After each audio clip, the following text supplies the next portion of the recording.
She said it'll just be under But maybe we should do almost like look at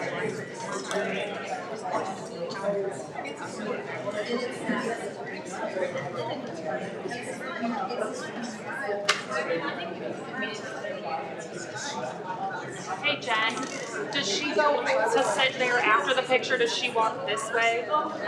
Yeah, you'll have to go around here, and that will be your seat. But we'll let Dr. Thurston introduce you first, and then we'll take the picture, and then you'll get to sit up there. And the stick glitch on the board will kind of show you how to use the iPad and kind of talk to you for a minute, and then get started, and you'll get to see all the excitement of what we're doing. So thanks for being here. You guys are welcome to take pictures too. When we pause for a photo, or just while she's sitting up there, feel free to take.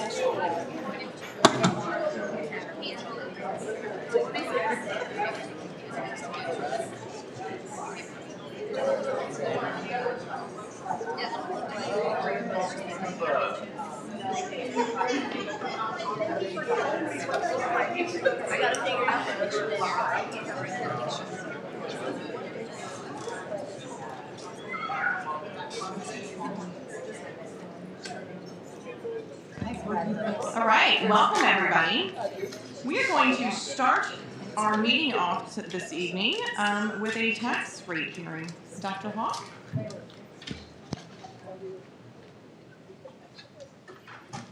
Good evening, board. This evening I want to share some information with you about the most unique tax rate presentation I've ever had the opportunity to put together. So we're going to go ahead and get that started. I first want to thank Cindy Ryleman. Cindy was instrumental. She's not here tonight, but she was instrumental in also helping put this work together. So I want to make sure she give credit where credit is due. First, some celebrations and some challenges and just a little bit of insight into the discoveries that I made as I learned more about the Francis South School District and our tax rate. An area of celebration, we are one of the, not the highest performing school district in St. Charles County, and we have the lowest tax rate. So taxpayers should feel that they're getting a really great deal for their tax money. It's something that we can celebrate, and it's also something that is a bit of a challenge for us. We operate with anywhere between 12 and 60 cents less on our operating levy than our neighboring districts, and our operating and capital fund balances are below that of typical school districts. That's something I've mentioned with the board a little bit previously, and something that I see as a real challenge for us just in our day-to-day operating situation. Tonight we're proposing a tax rate of 4.4605, which is less than a quarter of a penny of an increase from the current rate. It's unusual to have the request to make any kind of an increase during a non-reassessment year, and we're going to explore why that is taking place this year. This year, we would anticipate at this tax rate that we would receive about $140 million at a 97% collection rate.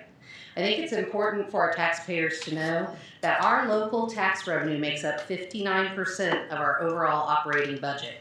Now, in the St. Louis area, that can be very typical, or in Kansas City area, but across the state of Missouri, that is not normal. Typically, the majority of your tax rate across the state is paid through state revenue, but in our area, it's more of a local revenue. We anticipate that we will receive approximately $4.8 million in new revenue. That's approximately 1.7 more than was budgeted when Mr. Supple put the budget together last year. However, I think it's important to note that overall, we had a budget increase of $3.1 million more this year in local taxes from the previous years. So just kind of looking at it all together.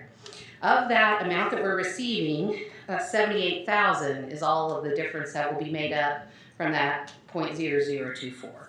So, and that revenue is coming in primarily from new construction, personal property, and we're going to visit a bit about that as we move through.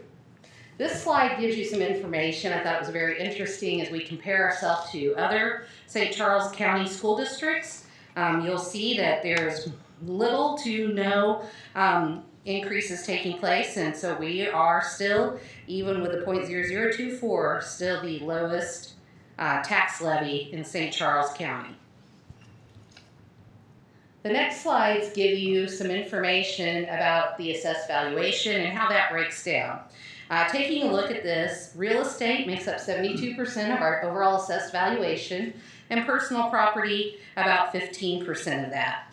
When you look at the percentage change on the far right-hand side, overall it was just a 4.1% increase, and you see that 22% of that is from personal property, which is something very different than in a typical year. As a non-reassessment year, our total assessed value increased $127 million, and that additional revenue is coming from new construction. I had a really hard time trying to put this in words that would make sense, because when you think about new construction, you think about buildings and building a new house, building a new business. Well, $19.5 million of that new construction cost is what's called new construction real, building things. The other $103 million is from new construction personal. What that means, and this is the first time I've ever had to dig into this, what that means is it costs so much right now to buy a used car. The value of your used car from last year to this year is higher. If you were to go sell your truck or sell your car, you would make a lot more selling it this year than you would a year or 2 years ago. So normally the cost of those used vehicles kind of just goes down over time, but this year it took a total spin in a different direction. So much so that it's a 22% increase from the prior year, which is an anomaly that normally never happens. I learned about, from our assessor that's the NADA values. So if you want to look up the value of your used car, that's where you should go to find it.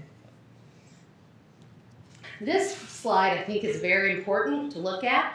As a district, our assessed value has increased considerably since 2015.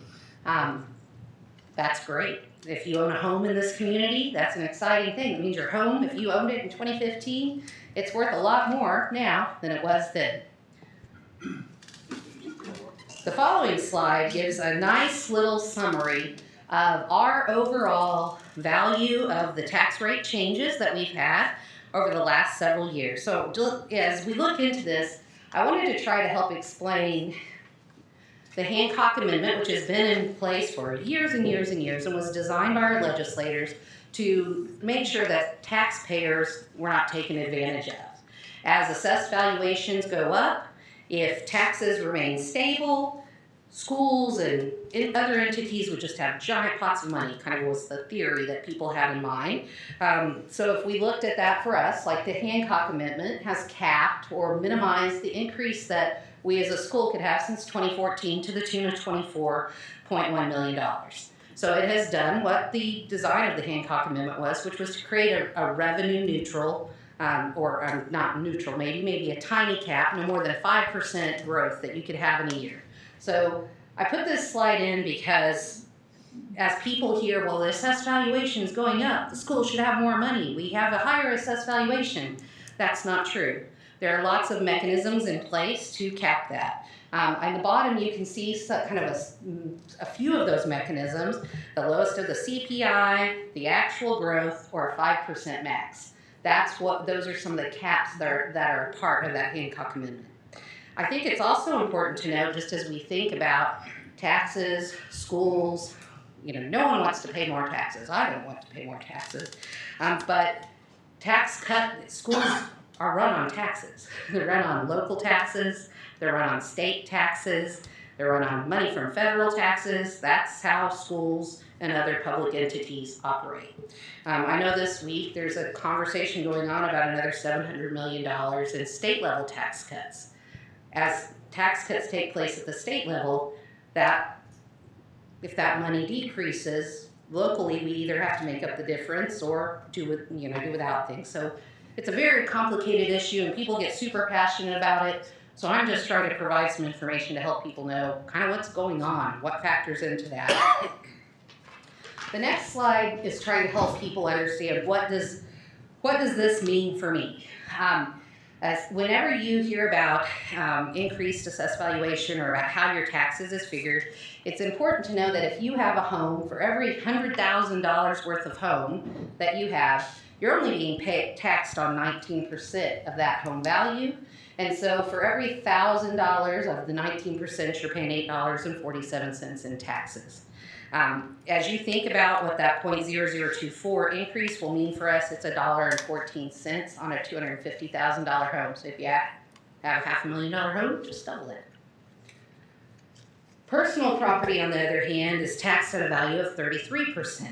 So if somebody had a car that used to be worth $10,000 and now it's worth $11,000 because of inflation, the increase of what that would mean to individuals would be a $14.72 increase on that every $1,000 extra that their car is worth.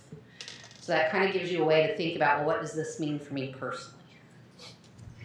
Now, this is from the perspective of people who don't want to have taxes. This is the good news piece of the slide. The good news piece of the slide for folks from that perspective is that we as a district are taking a voluntary reduction in our taxes of nearly 20 cents. For the component, what we've talked about so far is the operating part of our levy. That's paying for the buses, paying people's salaries, fixing leaky roofs. All of that's considered the operating side. The other part of that is our debt service side of our levy. The debt service side is having enough money in the bank in order to pay our commitments to our lenders for our bonds. So right now, a reasonable reserve with us, with the money that we owe through Prop S, is about $23 million a year in payments. And in order to have the maximum, or not the maximum, the allowable amount in reserves, like at 100% allowable amount, would be, we could have an extra 20 cents in taxpayer contribution and still be within legal limits. As a district, though, we feel that having at least 70% in reserves is a good safe number, and we can have that levied amount at the 67 cents that we've been accustomed to. This next slide, trying to figure out like what's happened in the district over time, because I haven't been here, I haven't lived it. This slide is just to try to help people see if there was an opportunity, as best I could figure out from digging through, and Cindy and I did a lot of research and tried to dig through all of the old tax rate folders of compiled data. The red line shows the amount that could have been taxed, like the maximum allowable amount that could have been taxed, and the blue line, the amount that was taxed. Now, it's kind of tricky in debt service because it is dependent on the amount of your debt at that time, and so and you also have some leeway to determine what an allowable amount is. So you can see that separation over time. This year, that little gap that you see is that 20 cents that we just talked about, the 19, almost 20 cents. So that's a quick overview. I had a whole lot more slides to share with you, and probably a lot of you are already bored in the audience and would like for me to move on to something else. But I added a large number of slides for people who are interested in the back of the presentation. So coming attractions, if you want to know more, there's lots and lots and lots and lots to read. And that's after we cut them out. But it's interesting. There's a lot of good data to dig into. But I do want to make sure to share this slide and this website. If there are senior citizens or individuals with disabilities who the tax is a burden to, the state has mechanisms in place to try to provide some support for people. And I wanted to make sure that folks were aware of some of the credits available and how to go about finding that. Board, can I answer any questions that you might have to try to make a very complicated topic digestible? Yeah, I'm curious on why you decided to reduce the taxes for the capital or debt budget.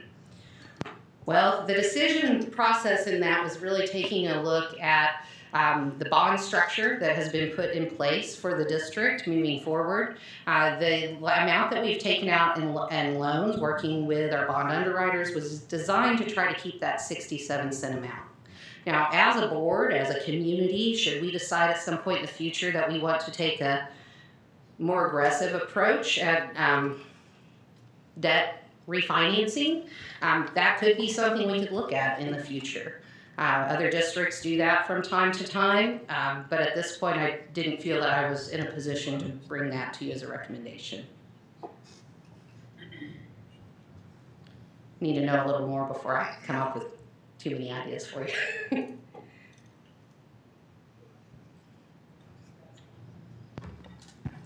So we have, we anticipate getting more revenue than we budgeted for a Yes. few months ago. What's the plan for that additional revenue over the next year? Well, for me, it began with like, thank the Lord, thank goodness we're getting some additional revenue. Trying to increase our operating levy and trying to increase our capital project, or not operating levy, I apologize, trying to increase our operating balances and our debt service balances is where that money is going to go. Just being able to have enough money in the bank to continue to pay your bills. Right now we run at about 19%. That is low. Mid 20s is a nice, what we think would be a good, healthy, safe place to be in our operating levy. I don't want us to have to borrow money to pay teachers at this time of year. I want us to be in a place where we don't have to borrow money to make payroll like we have had to do the past 2 years. And so putting money in the bank so that we have the money to be able to have the cash flow to be able to take care of our obligations is where that will really go. And it's also going to offset like the inflation that everyone else is experiencing. Schools are experiencing it too. The cost of gas for the buses is up. The cost to pay every employee that we have is up, and no matter how much we're paying, it's not enough for them to keep up with the cost of inflation on the other side. And the cost of every supply we buy is up. So the cost of doing business for the school, just like every single person is experiencing at home, is up. And I anticipate that while it sounds like a lot of money, come budget time, I think that will probably all just probably be a wash overall. And Mr. Cook, I'll add to that. The last several years, people who have watched our board meetings closely, you know that at this time of year, we've come asking the board to approve tax anticipation notes for the year to borrow the funds to be able to meet those obligations throughout the rest of the fall. There's a cost to our lawyers and the banks to borrow that money in the first place to draw up the legal work, and then the cost of the interest. And we are not bringing that recommendation to you this year. And we're hoping not to have to do that, and slowly improving our fund balances over time will contribute to that and avoid us having to borrow money. And we're doing that by doing some very tight financing through our cash flow the remainder of this year till taxes come in December, January. Just one more question, Dr. Hawk. How does the levy for debt service compare to what was passed or with Prop S? Is there, I know you mentioned a 20% or 19 cents decrease from what we could have, but is there any change from what it was for what was passed with Prop S? Pre-Prop S, or what we promised the taxpayers with Prop S? No, that number, the 67 cents, is a steady number. That's one of the slides on down, I believe. That number's held steady for a long time. What we've put in our capital has held, I think it's about 6 cents for a long time. The number that takes the hit whenever we have to do that rollback as our assessed valuation goes up with the Hancock Amendment is the general operating. And I would just ask for all of our constituents to think about, you know, there's a lot of political excitement about trying to find ways to decrease taxes to schools.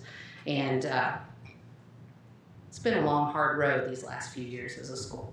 And we need to be able to offer the quality products to our kids and families. And I wish we could do it for free, but sadly it costs money. Thank you. Any other questions I can ask? Any other questions, board? Okay, thank you, Dr. Hawk. Thank you. At this time, I'd like to ask if there's any comments from anyone in regards to the tax rate. No? Okay.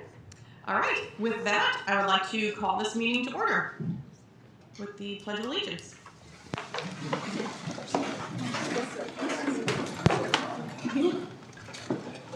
Just to the flag of the United States of America and to the republic for which it stands, one nation, under God, indivisible, with liberty and and justice for all.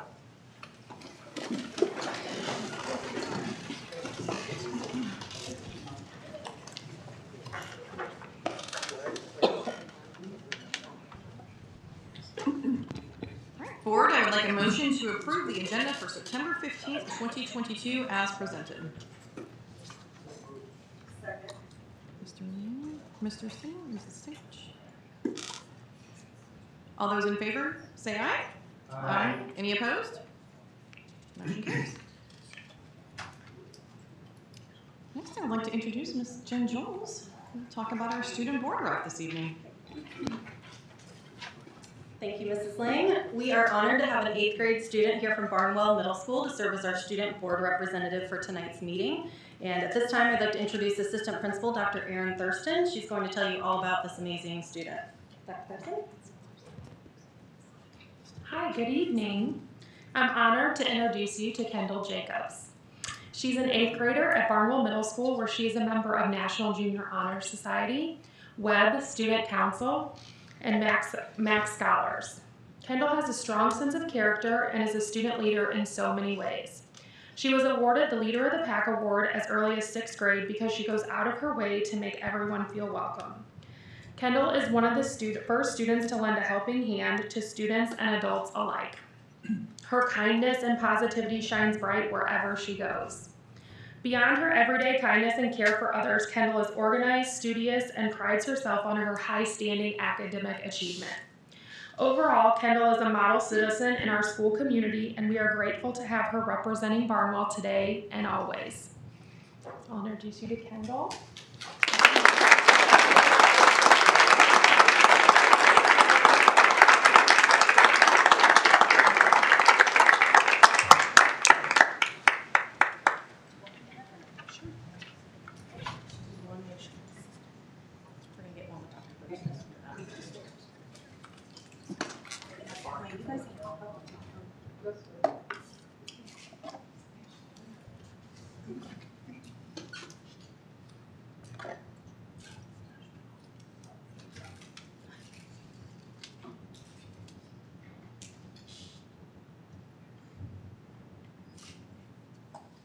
Dad, you're welcome to get the shots.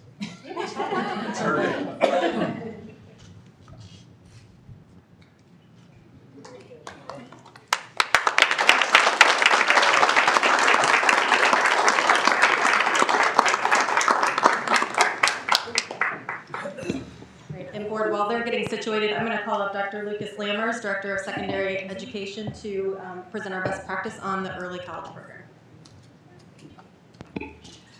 Before you start, Mr. Langford, welcome, Miss Kendall. Welcome. Ms. Janet will get you all situated over there. You feel free to interject, ask questions anytime there's discussion. The only thing you can't do is vote. So welcome. Okay. Thank you, Board of Education. It's my honor tonight to present a best practice session on something that's been very near and dear to my heart over the last few years, and that's the Francis House School District's partnership with St. Charles Community College to offer the early college program. I have a clicker right here. So a few years ago, we became aware of an opportunity that the state of Missouri has made available to public school districts around the state to offer a partnership, or to have partnerships with various institutions of higher learning around the state to offer courses where students can, in some cases, take courses on the campus of the high school or go to the campus of the institution of higher learning to take classes under something called the Core 42. It started as an agreement between colleges and universities around the state that these specific courses that have something that's called a Missouri transfer number or a motor number, if they're taken and and given credit by any institution of higher learning around the state, that every other public university or college in the state of Missouri it was guaranteed to award credit for that class. So you started to see students taking these classes. You know, we've already had things like AP classes, International Baccalaureate classes, dual credit options through other universities. but this was a way to give more kids more access to college while they were in high school. And we set about a journey to learn as much as we could, looking at area districts to see what they did. And I worked very closely with Dr. Hoven at the time to build this program.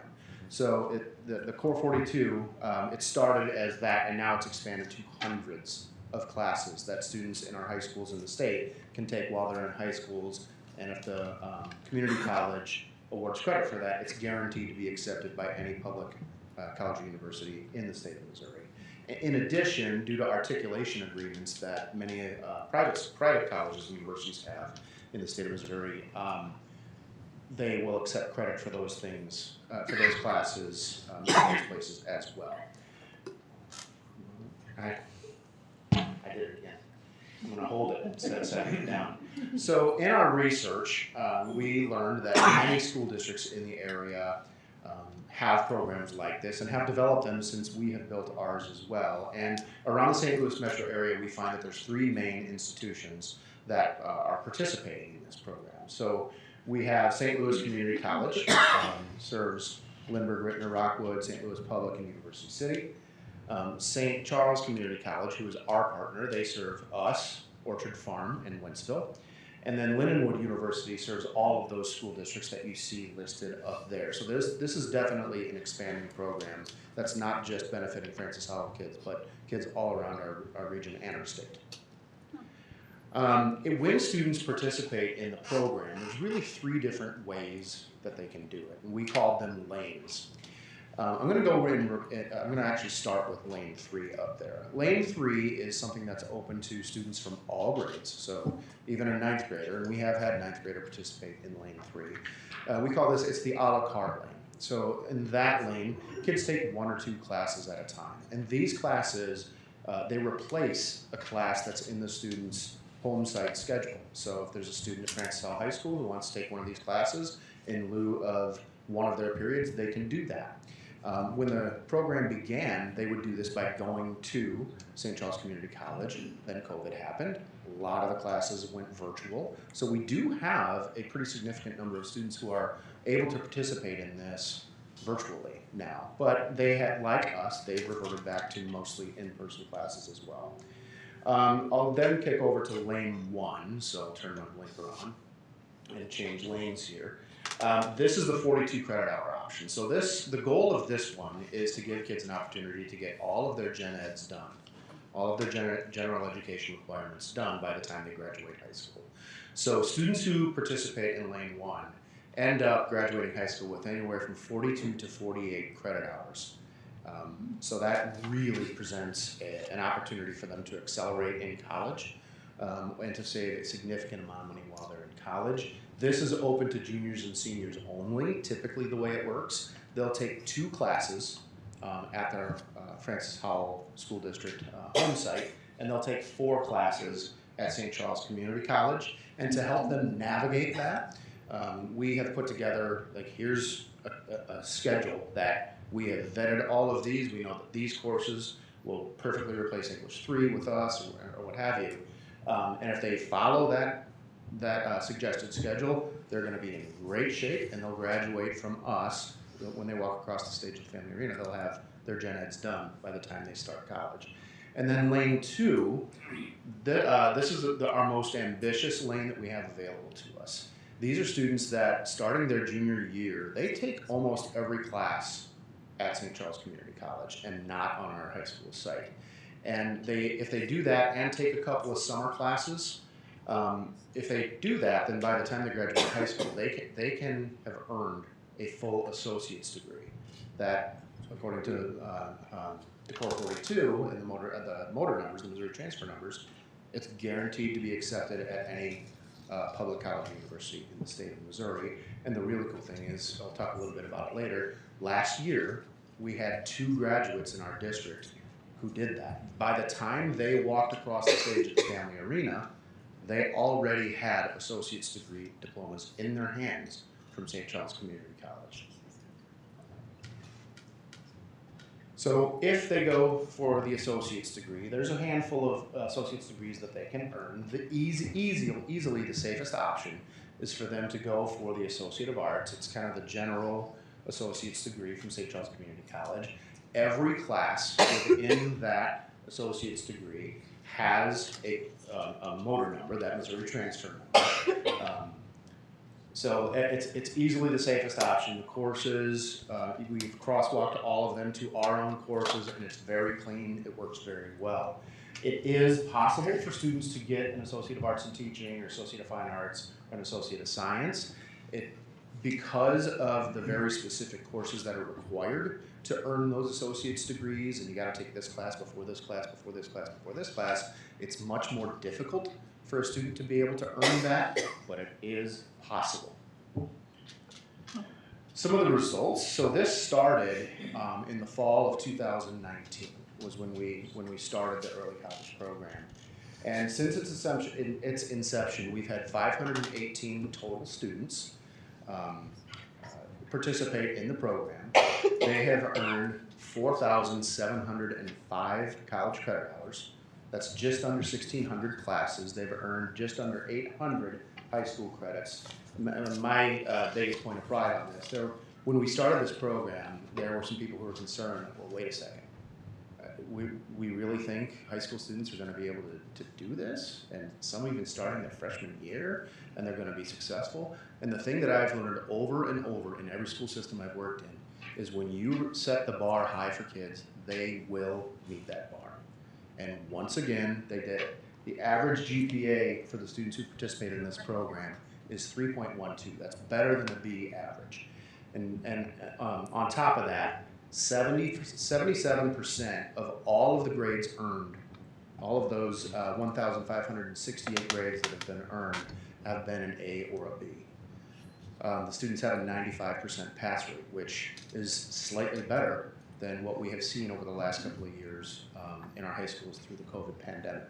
So it has been a wildly successful program. And I mentioned earlier, I had the amazing privilege of being on the stage at the Family Arena last year, leading the graduation ceremony for Francis Howell North, to see both Brianna Graffin-Reed and Maya Walker walk across that stage having already earned an associate's degree. That's an amazing accomplishment for them. For the families who participate in this, there's a very significant financial impact. So St. Charles Community College gives our participating students a massive discount. It's actually $50 per credit hour to participate in the program. If you live in the community and you're a resident and you take a class at St. Charles Community College, it's going to be $117 per credit hour. So it's more than a 50% discount. So $50 per credit hour to participate in the program. And if I take the number of college credits that have been earned, and I just look at how much a credit hour costs at the institutions that you see there, from St. Louis University at $1,740 per credit hour, down to St. Charles Community College at $111. It's actually, I think it's $117. That might be an error there. There's a significant cost savings. And I blacked out the one right in the middle there, or a little bit lower than the middle there, with the University of Missouri. So the credit hour cost per credit hour at the University of Missouri this year, Columbia, is $335.80. So as our flagship university in the state of Missouri, if you do the math on that, subtract what they've already paid for the program, the cost savings per family ends up about $2,600. So our families that are participating in this, assuming that they would go to the University of Missouri, have saved just over $1.3 million since the fall of 2019. So this program provides a significant benefit to the families who participate in it. And the other thing that I don't have mentioned here, but just the research that I've shown, that I've done over the past several years, students who complete or who participate and complete in at least one college level course while they're still in high school, not only do they get through their first year of college at a higher rate, they complete their 4-year degrees at a much higher rate than students who've never had access to those courses by the time they get to high school. And one of my personal goals, one of our goals as a district, is to see more and more students taking college level courses while they're still in high school, to try to demystify the rigor of what they're going to experience when they're in college. So this program has provided a significant benefit to those students in those families. I am available to answer any questions. Board, what kind of questions or comments do we have? Right. Dr. Lammers, how are the kids notified of this? You say they can start at the 9th grade. I'm assuming all of our counselors are know. So if a student is interested or their parents are interested, would you suggest that they contact their school's counselor? Specifically the college and career counselor at each of the high schools. So Jen Lowry at Francis Hall High School, Michelle Brewer at Central, and Brooke Prestige at North High. It's included in the course description guides. We have a web page for it. I usually do a parent engagement night in the 2 parent engagement nights in the lead up to registration, so parents are aware of that. And I know the college counselors at the high schools do their own publication of it as well. We continue to see participation in the program grow year by year. Which brings me to my next question. What is the current out of our, for this school year, what is our current participation approximately? Boy, off the top of my head, I'm not sure, but I can get that to you. I want to say right now we have about 180 individual students participating in it. That is, don't take that number to the bank. Thank you. Thank you. I just want to say I think this is a great program. I'm glad that we participate in it. I have a few students usually every year that I get to instruct as a result of it, and I think it's a cheap, effective, efficient way to get a jump start onto their college career. So I love it. Thank you. A quick question, just curious how this compares to like AC, AP classes. Like how do you compare the two? So advanced credit will be very similar. The difference is that the courses in the early college program, they're actually taking them from professors at St. Charles Community College. It is possible if our teachers could teach them, but we would be agreeing to fully take their syllabus and their textbook, and that would become the base curriculum of what the student takes in the classroom here. We do have some opportunities for that through the AC program with partnerships through UMSL, through St. Louis University. We also have students that can earn credits by taking assessments through MOBAP. So the ones that are like the advanced credit and some of the credit by assessment options, those are taught by our instructors in our class, and usually they have to pay whatever a discounted tuition rate for that college, and then as long as they do that, they get the credit. This is a significant cost savings over that program. AP classes are also, they're almost universally accepted around the United States. If you get a score of 3 or better on the assessment, then that credit goes with you. And it's about $97 or $100 to take that assessment. That does leave it up to, well, maybe I won't pass the assessment. So it's really, our hope is to provide as many different avenues for kids to earn these credits while they're still in high school. Maybe early college, maybe AP, maybe it's all of that together.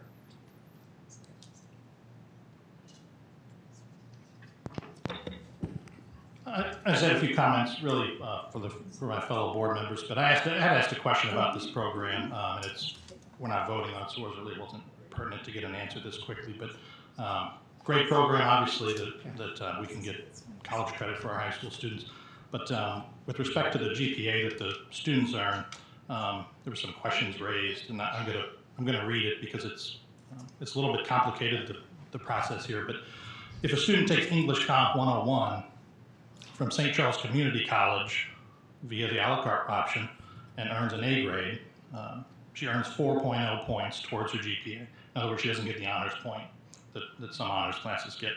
And as best I can tell, this is because we have a policy that says college courses at 200 level or higher will carry an honors point. So that's something that the board has implemented, according to my research, in 2019, but we're still looking into that. However, a student taking the pre-AP or a 9th or 10th grade English course earns an A, enjoys the extra honors point, earning a 5.0 towards his GPA. So, in other words, both students are taking English 101 or the equivalent thereof. Only one student's receiving the extra honors point towards his high school GPA. And of course, that is important when you're applying to college, is your GPA. So, it's something we're looking at, the reasoning behind that, if it's a statute or something with, the way that the program works through the colleges. But there may be a policy revision in the not too distant future about that. So really just more of an FYI and for the community too, but something that's being looked at. I don't know if the admin has any update yet. I know it's an issue we're researching. So. Excuse me? Yes. Speaking of pricings, is there a overall cost rate for this program, or is it just on the assessments you said? It's well, for the early college program, it's so each class that you take most classes are going to be 3 college credit hours. So it's $50 per credit hour, so that class should cost $150. And then there's the book that you need to buy. I haven't mentioned that we do have some financial assistance available for families who reach out to us and can demonstrate that need. So each class will be $150 plus whatever the books cost. Okay, thank you. You got it. You stole my question. Thank you. Thank you. Thank you. Thank you for supporting the program.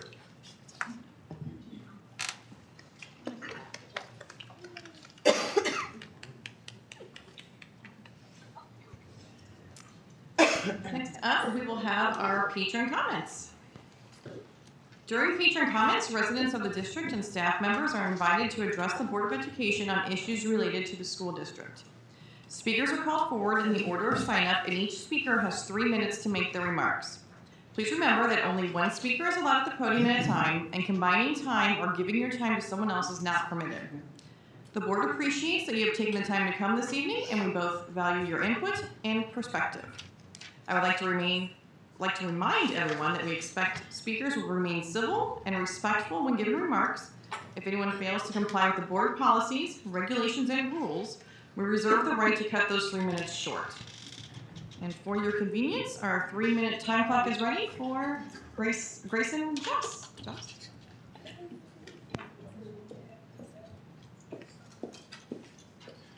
Good evening, board. My name is Grayson Justice. I'm an alumni of class of 2013. When I was in high school, I know I was different from most my classmates, and I get bullied from that from middle school to high school, and I just want to know why. So I went to my school library at Francis Howell Central and looked up what I am. And I found a book. It's called This Book is Gay. It's a non-fictional book. To me, when people want to ban books based on a community or a social issue, you're just erasing history. And to those people who want to ban these books, I want to say, why are you erasing me? Why are you erasing our community? Why are you erasing America? Last time I was here, there was a pamphlet of banned books for the school library, and most of them involves my community, and probably some of them are here today, another pamphlet or whatever. I'm not a pedophile.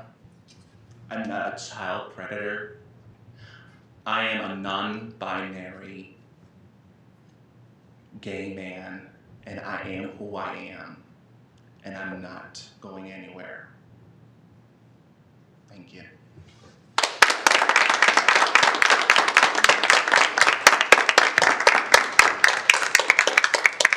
Next up, we have Jared Pillsbury.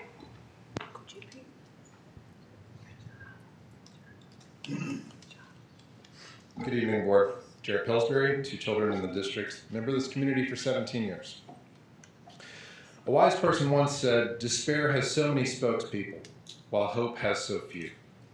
And another said, be kind, but insist on truth. While the SCCPA, which is the organization responsible for the book banning website, and infamous File a Police Report link, and Francis Howell Families PAC, and their members, such as Board Member Cook, want you to believe the books in our school libraries are the problem, and go so far as to call our teachers and librarians names like groomers and pedophiles, adding them to some list. The real problem is lack of pay, not just for our teachers, but for support staff too.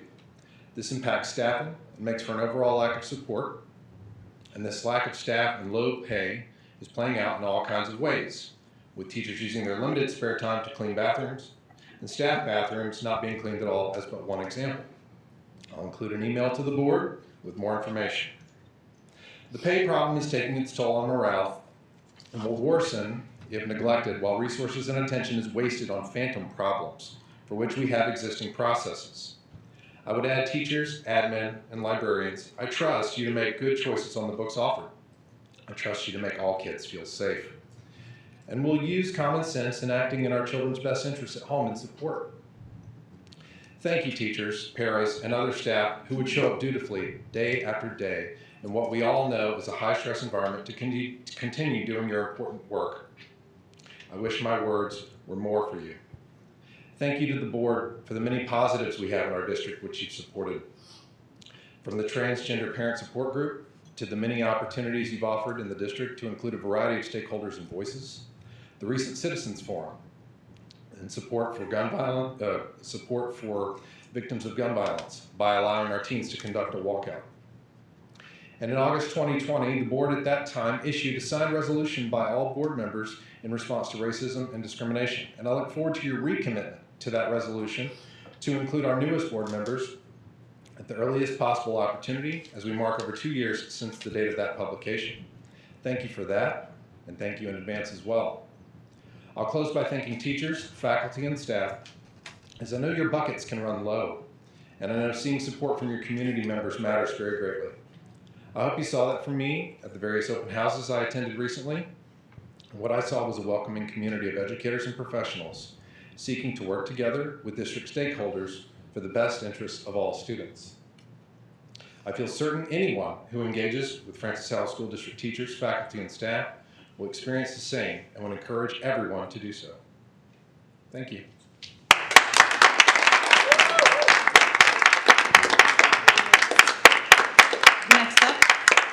Next up, we have Liz Kuster.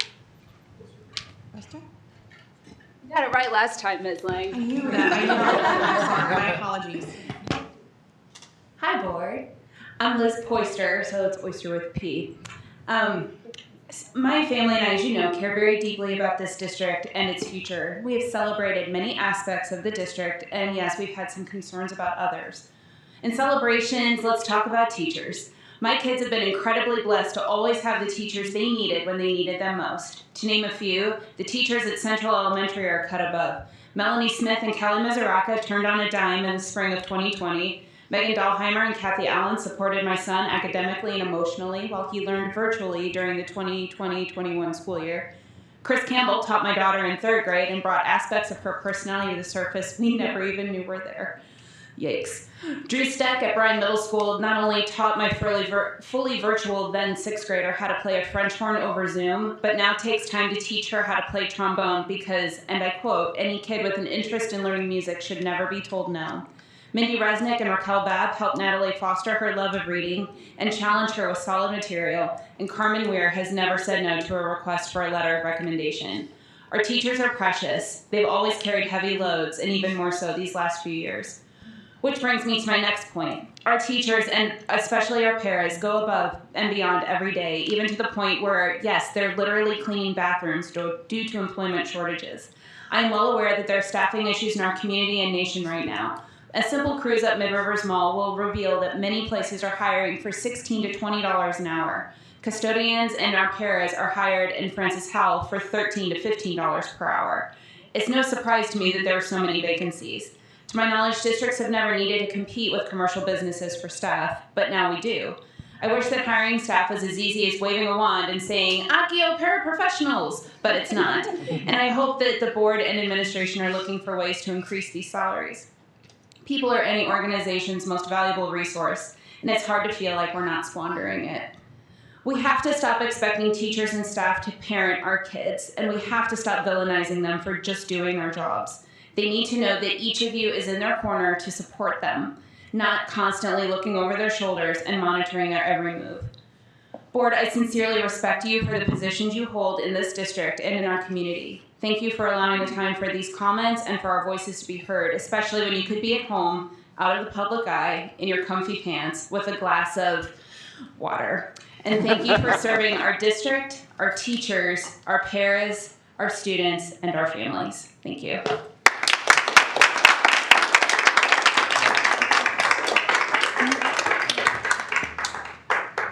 Next up, we have Tammy Bach. Bach.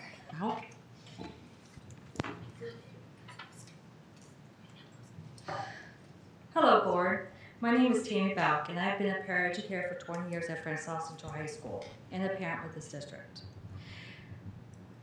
Out of the 20 years I've been here, this is the worst year I've ever seen in the terms of lack of paras in the district and the amount of workload that has been put on us due to this shortage. I understand for the first 2 weeks of school it can be hectic, but it has not gotten any better. I'm always mentally and physically drained when I get home. It came to the point where I want to quit my job. As parents, we need to help support the students that are on IEPs and the teachers with the students in the classrooms. Of course, this cannot be done with the shortage of paras in this district. Our staff team from Francois Central High School has pulled together to help fill in the gaps of paras that we are short of. But we still have a shortage of paras even when the team helps out. This is not fair for our staff and students. Our staff has given up their planned time to help, which is not ideal for them. They need their planned time to deal with parents and plan out their week of lessons too. Also, it's not fair for the students because when you have a sub or a different staff member, each day is not easy for our students to adjust to new people every day. It is important to have that one-on-one relationship with the same pair within the classroom every day that we are with them. When different subs come into the class with our students, behaviors start to rise, which makes it difficult for other students to learn. Students need to report with the same para every day in the classroom.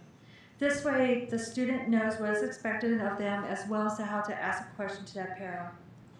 The amount of workload expected from us, in addition to being pulled in so many different directions throughout the day to unfilled job vacancies, is a major stress factor. If this keeps up, I fear that we will lose more paras in this district. Of being a para for 20 years, I've never experienced this much hardship of paras and the students that we serve. We must have a resolution to this problem. I urge you to work with FESPA and to resolve this issue. Remember, we are all here for the students. Thank you.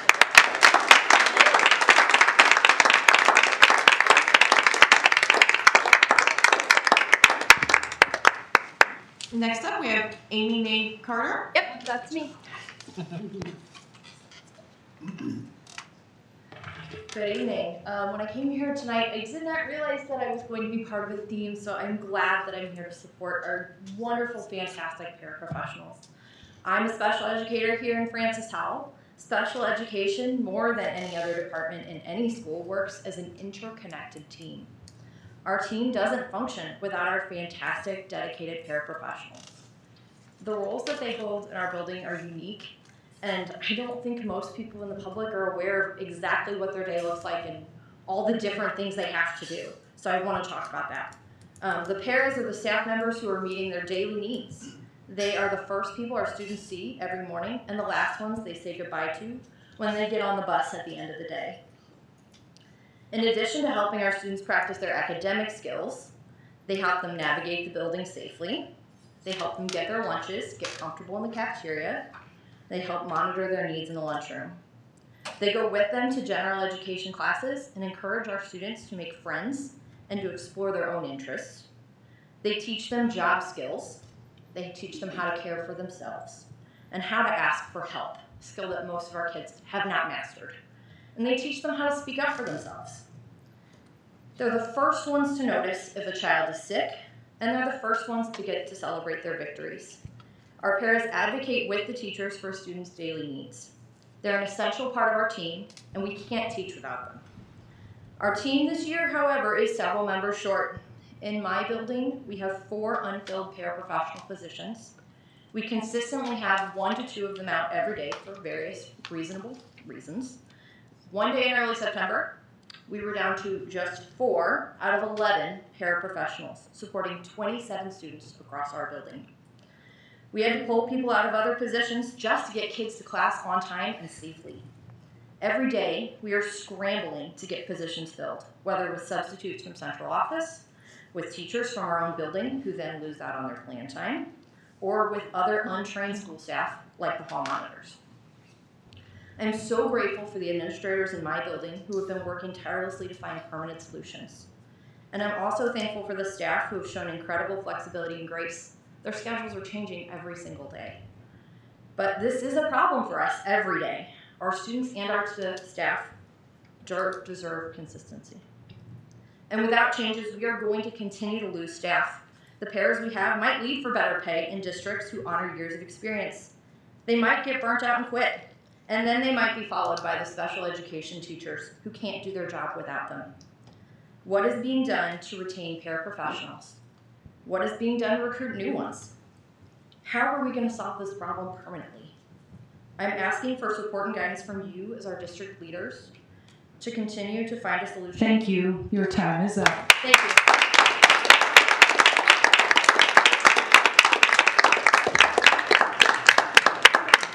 Next up, we have Carrie Zolkowski.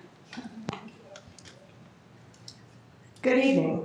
For those of you who don't know me, let me introduce myself. My name is Carrie, and I have been a FHSD resident since 2005. Like many of you, we moved here for the excellent school district even before my children were born.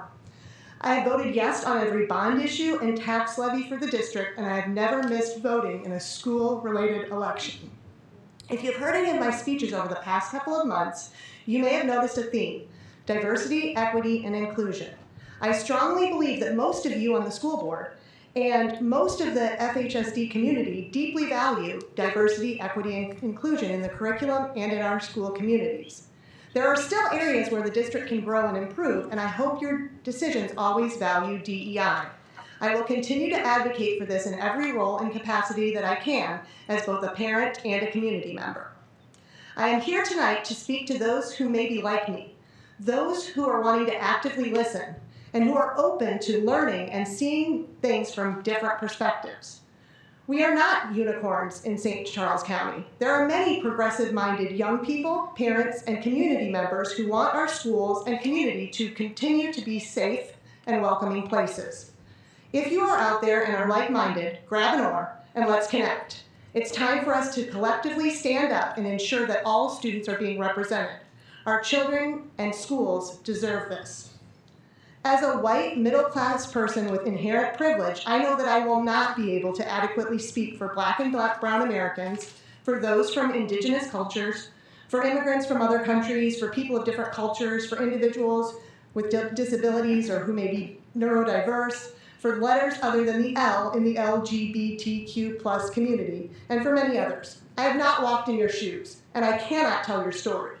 However, I will always listen and continue to learn. I may make some mistakes along the way, but I believe when you know better, you do better. The other night at the Emmy Awards, Lizzo accepted an award for her show on Prime Video. Her speech reflects the type of representation that is needed for students in FHSD. Lizzo said, and I quote, "The stories that they shared, they're not unique. They just don't get told. Let's just tell more stories. When I was a little girl, all I wanted was to see someone like me in the media. Someone fat like me, black like me, beautiful like me. If I could go back in time and tell little Lizzo something, I would be like, you're going to see that person, but it's going to have to be you." End quote. Let's make sure stories of representation are readily available to our students. I sincerely hope that FHSD students continue to have access to diverse resources, and we live in a great district. My children are freshmen in high school. They have so many opportunities. I hope the district continues to have a rich, diverse, and challenging curriculum even after my children graduate.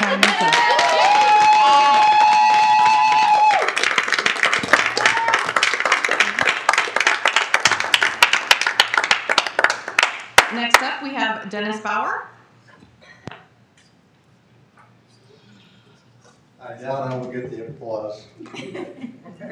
Ladies and gentlemen, thank you for the opportunity to address those who we have entrusted our children to educate our children. It's a daunting task. However, don't take pride in this. Rather humble yourselves before God, the parents and grandparents who pay your wages and hold you accountable for what you do. I have several comments of deep concern which I have witnessed, and one in particular which I will address in the most pointed terms. Last board meeting, one of our teachers proudly proclaimed a falsehood that many need to be corrected, and which are a high level of accountability should be held. The teacher arrogantly stated, "After all, these are our children." To which I point out in the strongest possible terms, they have not, they are not, and they will never be your children.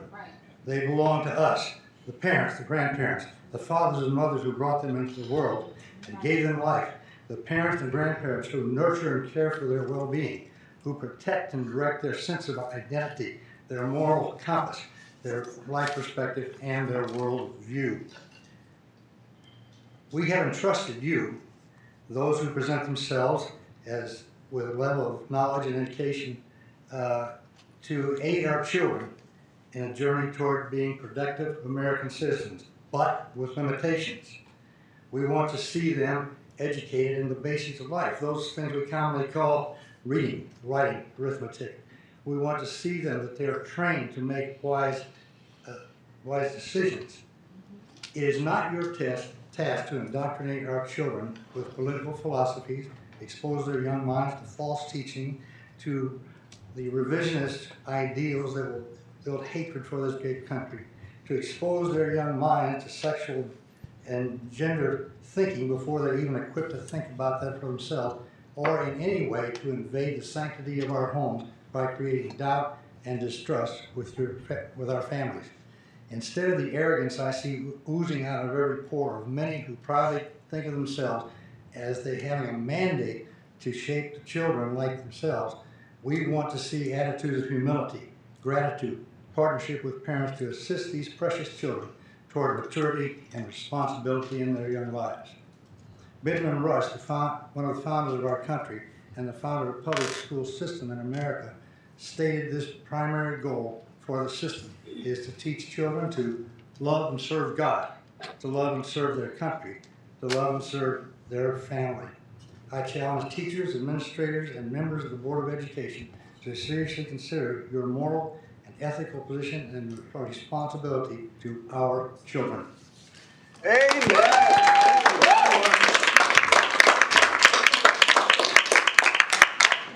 Next up, we have Amy Easterling.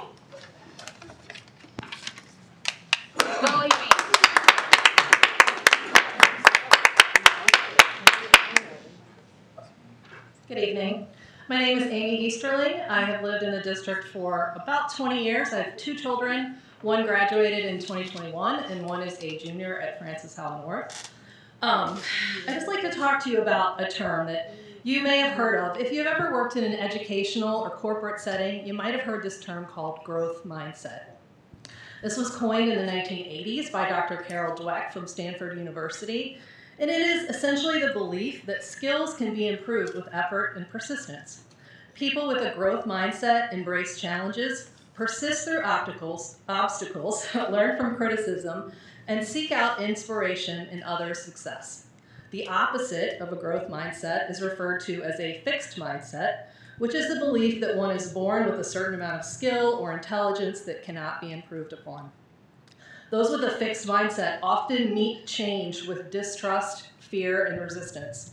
In my experience in the world of business, these are people that struggle. I believe that we could expand this meaning of growth mindset to a more general definition of openness and collaboration. The idea that we don't know everything and that we are capable of listening to and learning from others will naturally lead to dialogue and empathy.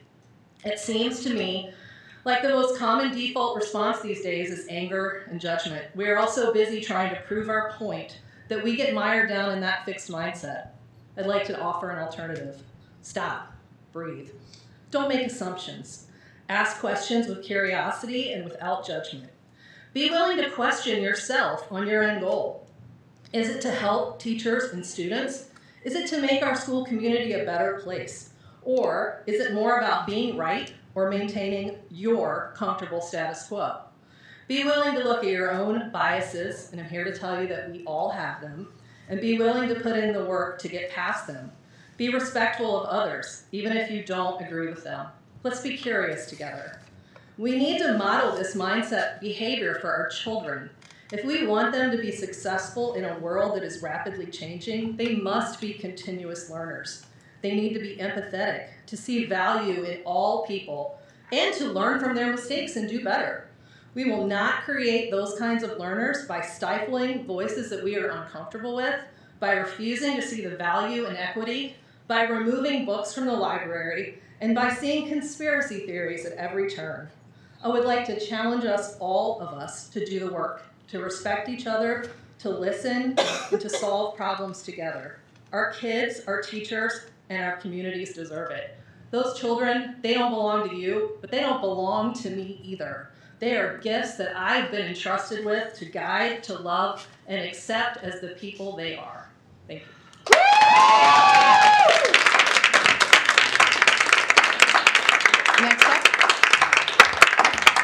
Next up we have Chris Brooks.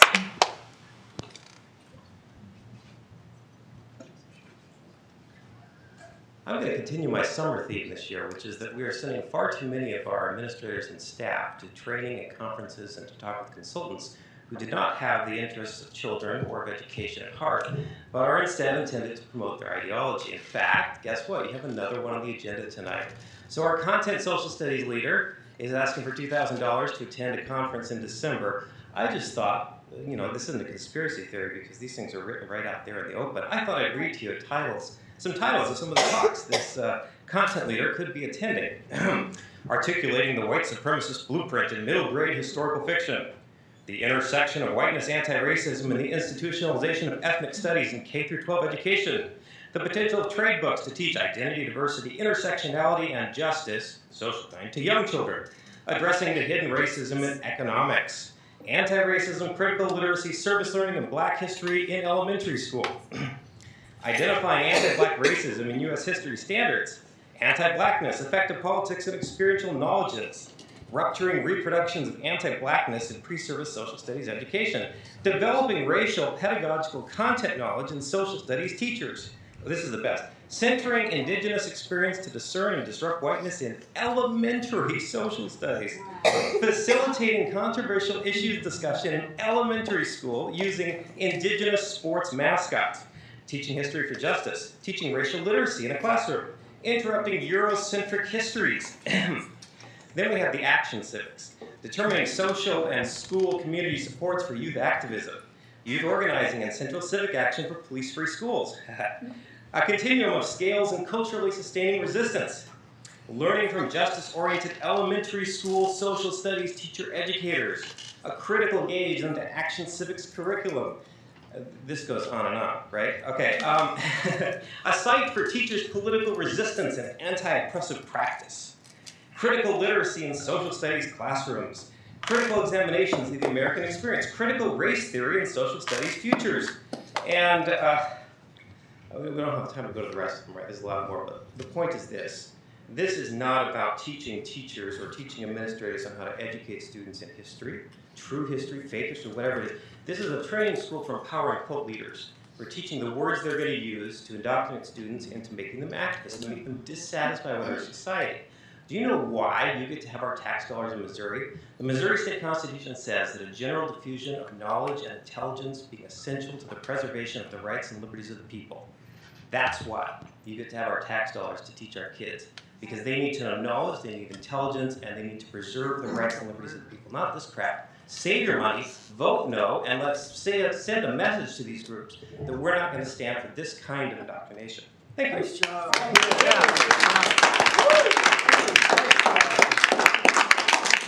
Next up, we have Harry Harris.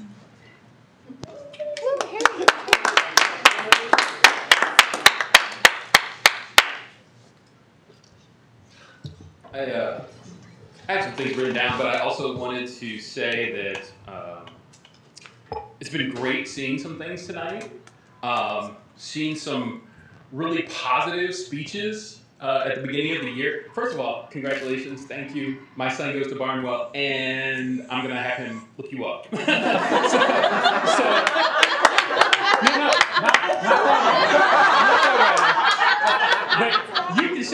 leadership. Sometimes he doesn't go from the dad. So you can show him leadership, and I appreciate that.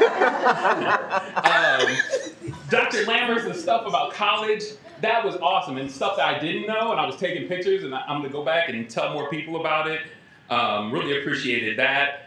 I did want to say thank you to all of the teachers and administrators and paras and bus folks, like everybody who was open this year. Because after the last 2 years, like I feel like we have a really good start to the year. And I don't think we tell people thank you enough. Because without those teachers and everything in our classrooms, without the folks cleaning the classrooms, without the folks who are at the front door with a smile, like we don't have a great school district. And we do have a great school district because we have those folks, excuse me, those folks in there. So I wanted to say congratulations on opening the year. We've been really blessed this year, even a move in schools. I've really appreciated it. This is the first meeting I've been able to attend since our roundtable discussion earlier in the summer on DEI, excuse me, DEI-based topics in the district.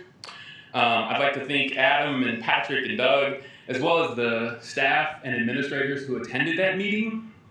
I feel like we've really begun to make some progress in understanding the concerns of some of those in our community around inclusion, equity, and diversity. I grabbed an oar and I'm ready to join you, by the way. Okay. From our end of things, we'll continue on with that. We'll continue to have those discussions. And we're taking the information that we learned from that meeting and better educating the community. The diversity is about recognizing everyone in our community, excuse me, in our community, and that they all have a place. The inclusion is finding what that place is, and equity is about making sure the resources are available to them. Every student is different, and every student has different needs. Our community needs to understand this, and that's why I will definitely continue to come here and tell you that we desperately need a DEI position to make sure that those things are taken care of. Thank you, board.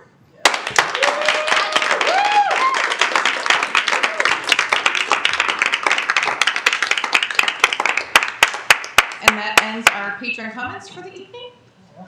Next up, we have FHEA. Nope. FESPA? Yes.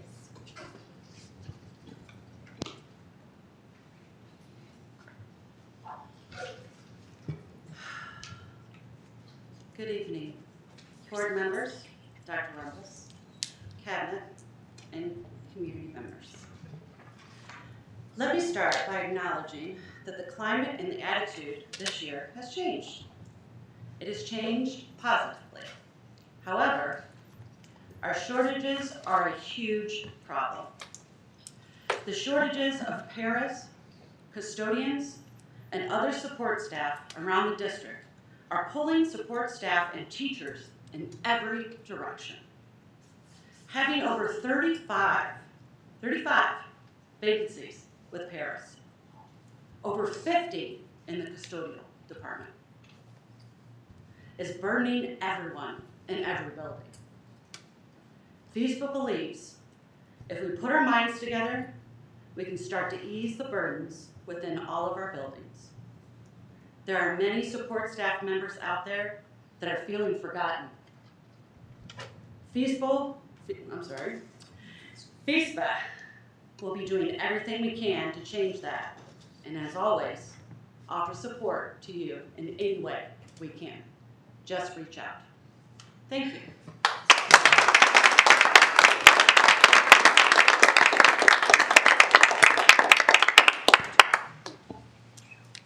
Next up, we will have a Prop S update by Mr. Jeremy Bell.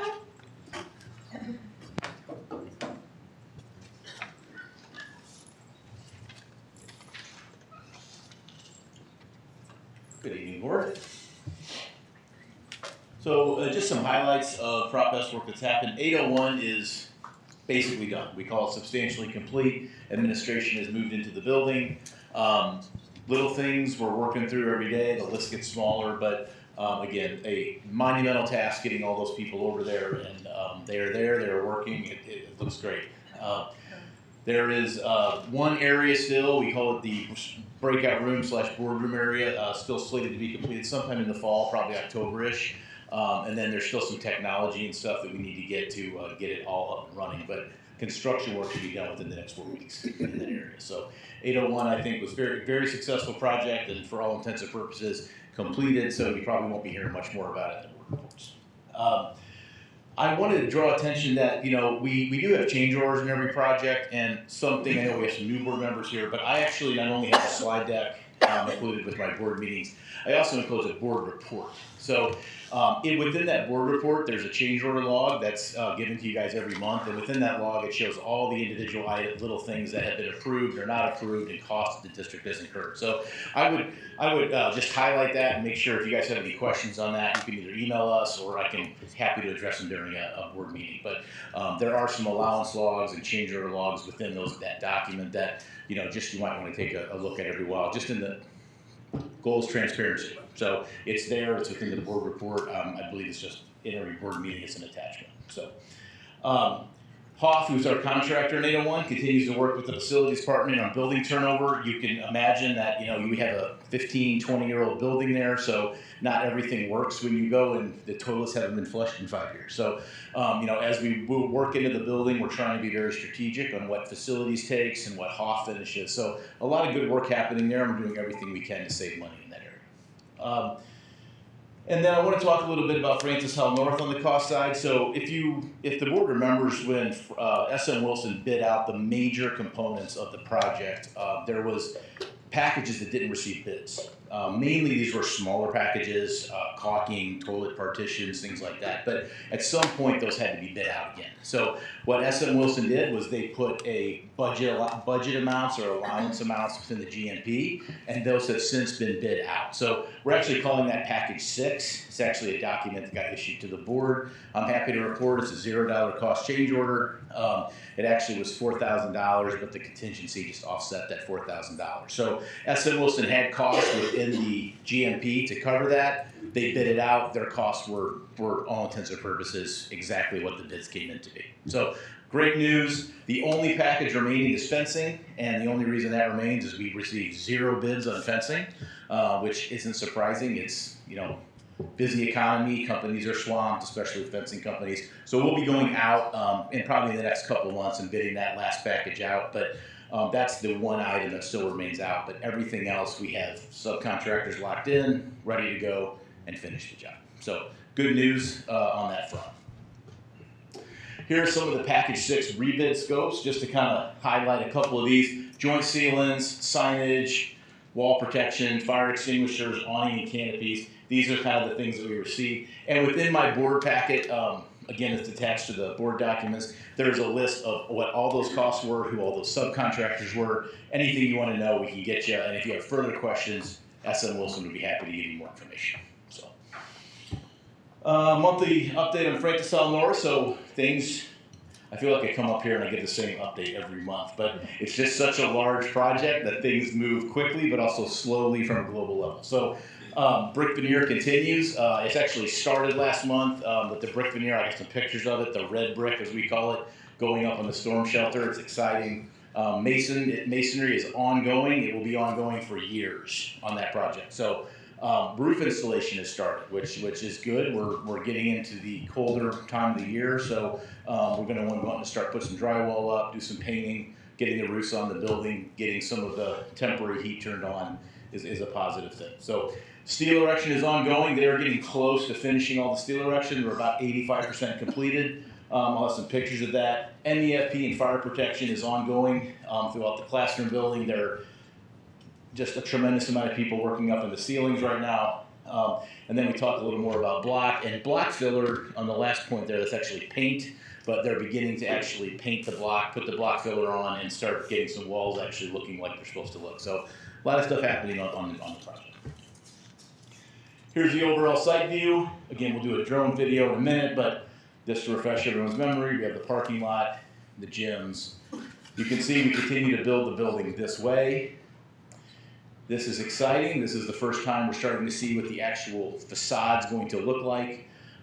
This is the storm shelter. I know it looks odd. They built the top and not the bottom first. I don't know why they did it that way, but there's a brick ledge here, so there's a break, so they're actually going down, not up.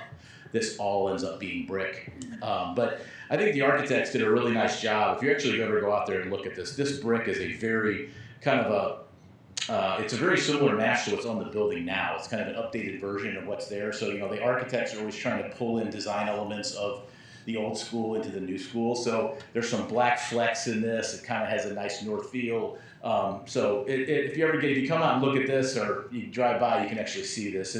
It really, it's starting to come along. And this is just a shadow line of cast stone that we actually put in there, or fake stone, but that's intended to look that way. So little accent. Here we have the classroom areas. I get asked a lot what this blue is.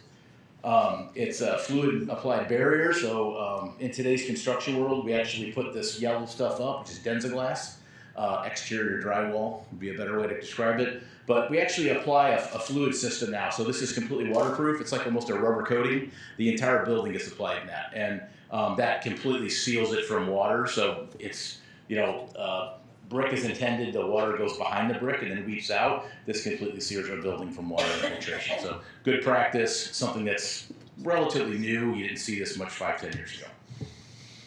Here we can look down the hallway. We can start seeing black filler go on. This white paint you see is actually called black filler, but we can start seeing the areas where the lockers are going to be, door frames. We start to see the ductwork going in, the long duct runs. We see up here, we see our mechanical piping completed with insulation, Mr. Lane. And you know, we start to see, this is all temporary lighting obviously for right now, but a lot of work going on in these ceilings, you know, just ongoing stuff. Here we actually are sitting in the courtyard of the U looking at Henderson. Again, we see Densaglass, we see the fluid applied barrier. This is actually where the shop will go, kind of similar to Howe, and some of the classroom wings in science. Again, this is actually looking the other way. This is actually the small gym, looking up at that. You can see how much the building progresses from left to right. So we have the fluid barrier on one side of the site, and then here we're just starting to put Densaglass on. So the building is at a lot different phases of construction depending on where, as we move towards Henderson. This is actually a picture of the large gymnasium. I get asked a lot about this. Is this what the roof will look like? This is actually a perforated roof deck. It's done like that for acoustic reasons to help the sound in the gym. This will be covered with the roof. You'll never even notice it, but it kind of looks cool right now as the light comes through. Here's the mezzanine area that will go all the way around the gym. So, you know, the gym is a nice design feature of the building. Again, just some steel. And then Jane, drum video. It was a nice Scottish day when they took this drum video. It's very, very muggy in weather. So again, here we see the gymnasium. This is a big awning cover, kind of an architectural feature that will sit here. Large gym. We have the practice gym. Here around we see the classroom U, or the classroom wings. Again, the football field will sit down in this area eventually. This will all be parking back in here. We actually can start seeing the roofs be put on. You actually will see black rubber over here on top of this wing going on. This is still concrete. They're just starting to put roofing on, but here you can actually see the black roof that's been put on the building. Again, these areas are way at a different point than these areas up here. Eventually this all will be filled in. The steel can actually get closer to that. I'll show it to you. But this eventually just becomes basically a big square. Here's our storm shelter where we're putting in our red brick. Again, this area right over here is where the buses were going to line up. Again, here you can see the roofers actually installing these big areas here where the big HVAC units will sit. Concrete on the roof. We talked about that before for potential future expansion, trying to be smart about that. Classroom corridors. Steel erection is moving this way, so eventually all the steel will fill in all in here. This will all be completed. The eventual building will look like this, but you can see actually the steel sitting right here as they're getting ready to set it.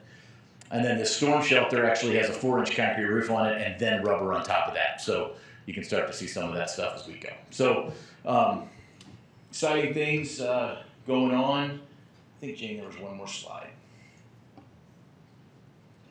Yeah, so the typical dial slide we give. So we're billed at 35% complete right now. Escalation allowance, none of these dials have changed. They're still the same. And then the GMP allowance, the funds of $5,000 are credited back to to the contingency on the project. So the other thing I wanted to mention is, I think Mr. Lang asked last time about job site workforce. We are peaking right at about 195 guys now. So I told you I'd look into that for you after last meeting. So anywhere from 170 to 190 a day. We think we'll hit 200 probably within the next couple of months. So again, if you'd like to take a tour, just let me know. It's exciting. It's going to be cold soon. So if you want to get out there, now's probably a good time to do it. So any questions, I'd be happy to answer.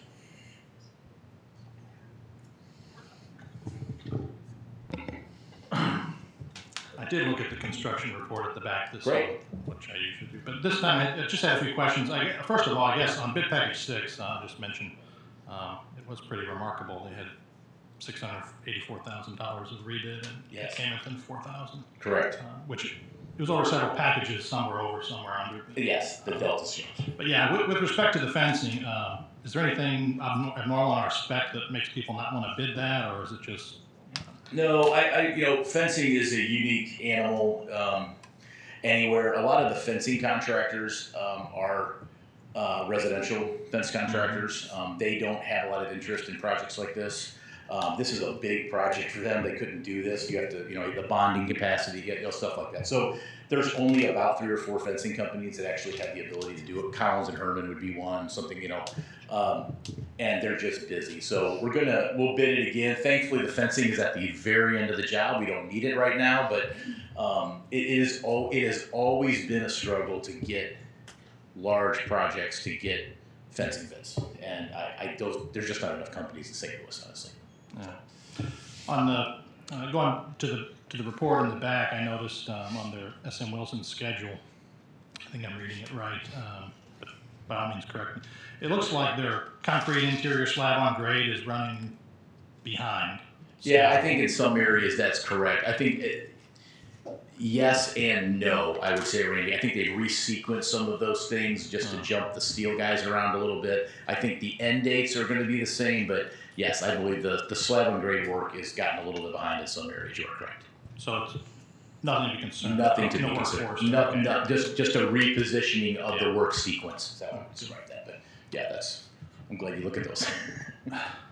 Is there any? I know we talked about this when I was out there a month or 2 ago, but you mentioned there was still some permit things out there. But is any of that still a problem, or?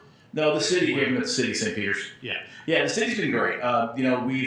It's such a big job that there's different sequencing of permitting, and the detention basin went through some different iterations over by Henderson. But I think we're good. We have everything done.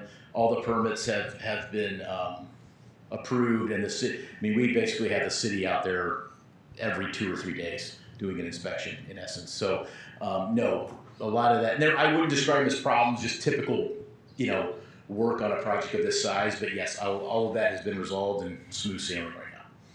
Yeah. Thank you. Sure. Board, any other questions or comments? No? Okay. Thank you. Thank you.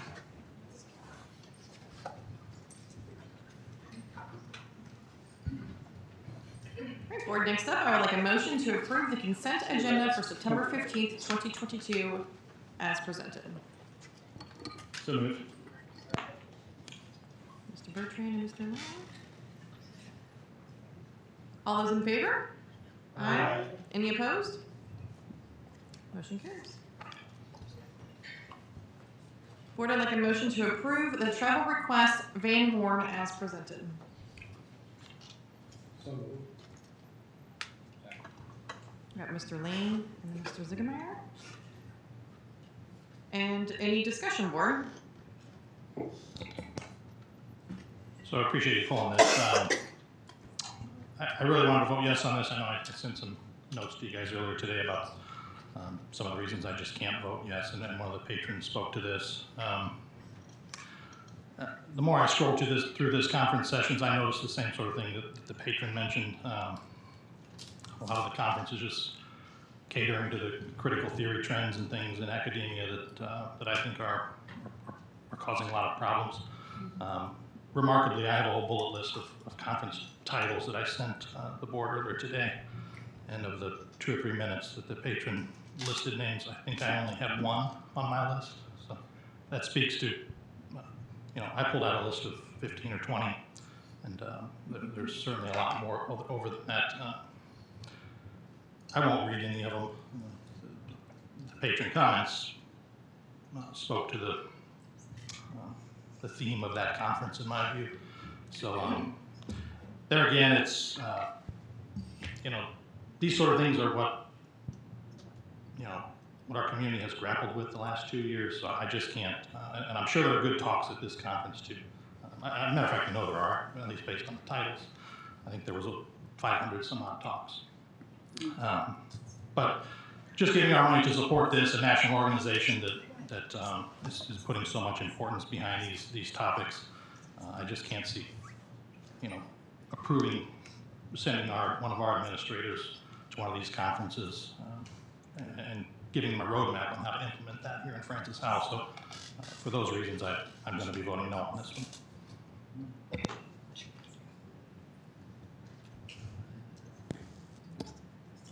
Did I just hear correctly that there's over 500 sessions in this conference? Yeah, and how many would one typically attend out of the 500?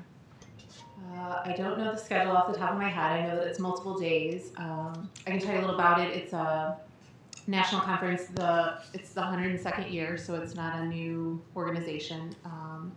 This specific conference caters to educators from elementary all the way up through the university level. And so the sessions that you would see there, some would be for elementary educators and some would be for university level educators. And so that would be something to keep in mind.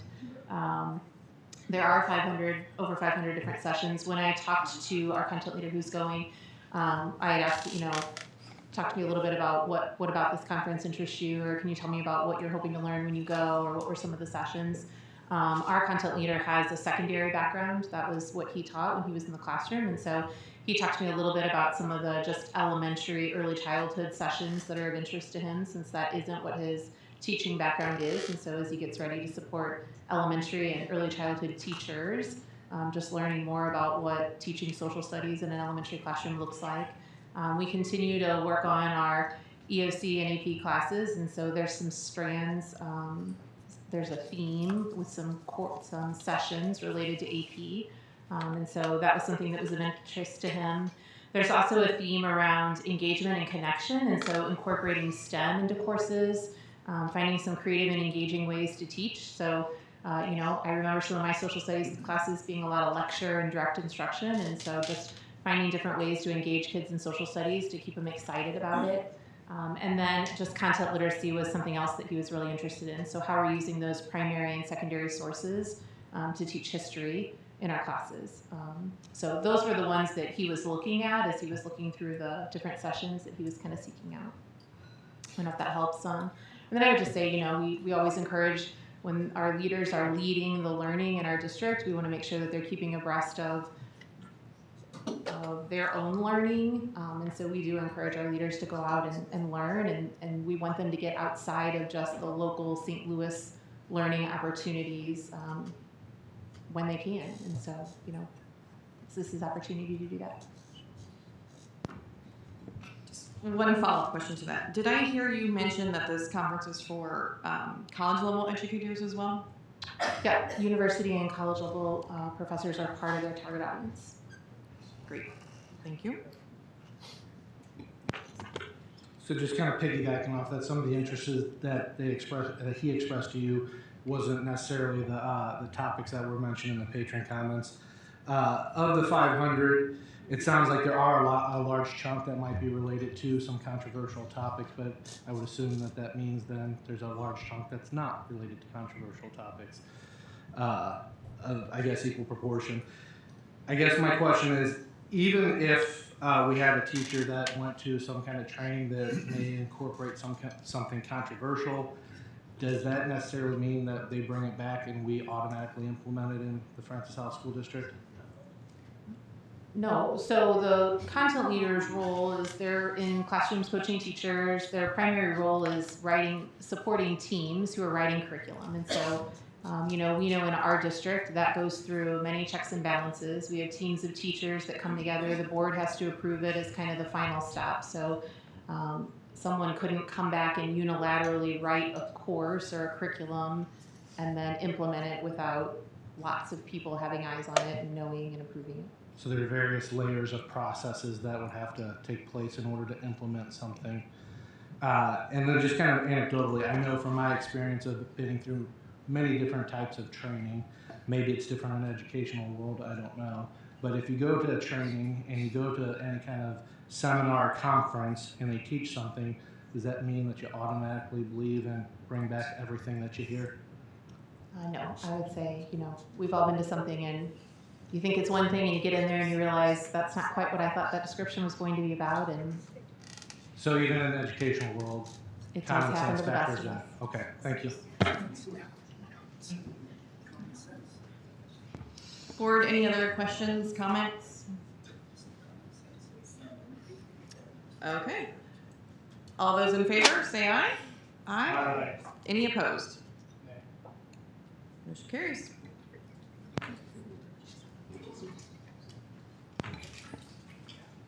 Board, I'd like a motion to approve the August 2022 monthly financial report as presented. So moved. Second. Stiglich, Mr. Lang. Dr. Hawk, do you have anything to add? No? All right. Here? All right. Board, any questions, comments, discussion? No? Okay. All those in favor say aye. Aye. Any opposed? Motion carries. Board, I'd like a motion to approve the purchases over $7,500 as presented. So moved. Second. Mr. Ziedemeyer, Mr. Bertrand. Board, any discussion? Okay. All those in favor say aye. Aye. Any opposed? Motion carries. Board, I'd like a motion to approve purchase over $7,500 number 11 Follette as presented. Second. Mr. Cook and then Mr. Lane? Go with you. Discussion. For those in the audience, Follett School Solutions, which is what this item is about, is the vendor that sells Destiny Discover, which most of you know is our library book catalog, our library management database, our library management system. Earlier this year, Follett was considering adding some functionality to their Destiny Discover product that would inform parents of what their student had checked out, would provide parents some functionality that would allow them to restrict certain books on behalf of their student. This was at the request of some of their customers in states that had recently passed legislation regarding libraries. So this was a reaction to help their customers and ultimately the parents. After a few weeks or a few months, I don't know how long this went on, but Twitter got a hold of this message and Follett, to use some crude language, just caved in and said, well, we just won't do that. A lot of librarians were threatening that if they took away any, took away student privacy from their parents, that would not be a good thing. And of course, I believe that the parents have the right to direct their students' choices. So that's something I was sad to see Follett do. And as a result, just seeing this on the agenda tonight, it's very hard to approve giving Follett some more of our tax money when they're seem to just not have enough respect for parents of these kids to implement that in their software. The option could be, as far as I'm concerned, this control could be optional. If a school district didn't want to implement it, perhaps they wouldn't have to. But in a district like ours, it might be a good idea. So I was sad to see that they didn't work on that. That said, our current subscription ends at the end of the month, and it is unreasonable to expect our librarians to find a new system, test it, and all the other things, transfer all of our database over to a new system within 2 weeks. Can't happen. So I will approve this month, or vote to approve it. But I would urge our librarians to reach out to Follett and provide some voices on the other end that say, our district is interested in this functionality that gives parents more control, or look out for another product. So this product was selected in 2006. There are other library management systems available. And over the next year, I hope that either Follett can implement that functionality, which gives parents some more control, or we find a new one. So those are my comments on this.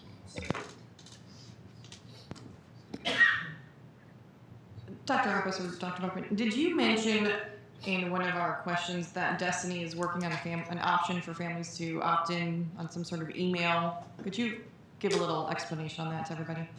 We think we found a workaround, and so we're working on it on our end. Our LMS are off in the summer, and so we weren't able to work with them over the summer, and then we've been a little busy with Senate bill work this first month back. And so our hope is that by the end of September, we'll have kind of worked through the logistics. We want to partner with our librarians to do our LMS to do that. And so we don't have all the details figured out yet, but our hope is that we would be able to offer an opportunity for parents to sign up, and you could get an email with what your child has checked out. We just don't have the functionality piece of it figured out yet to provide all the details, but we're fairly confident that we can be able to offer that option to families and get the information out by the end of the month. So, and then I would just also mention that we did check with other districts.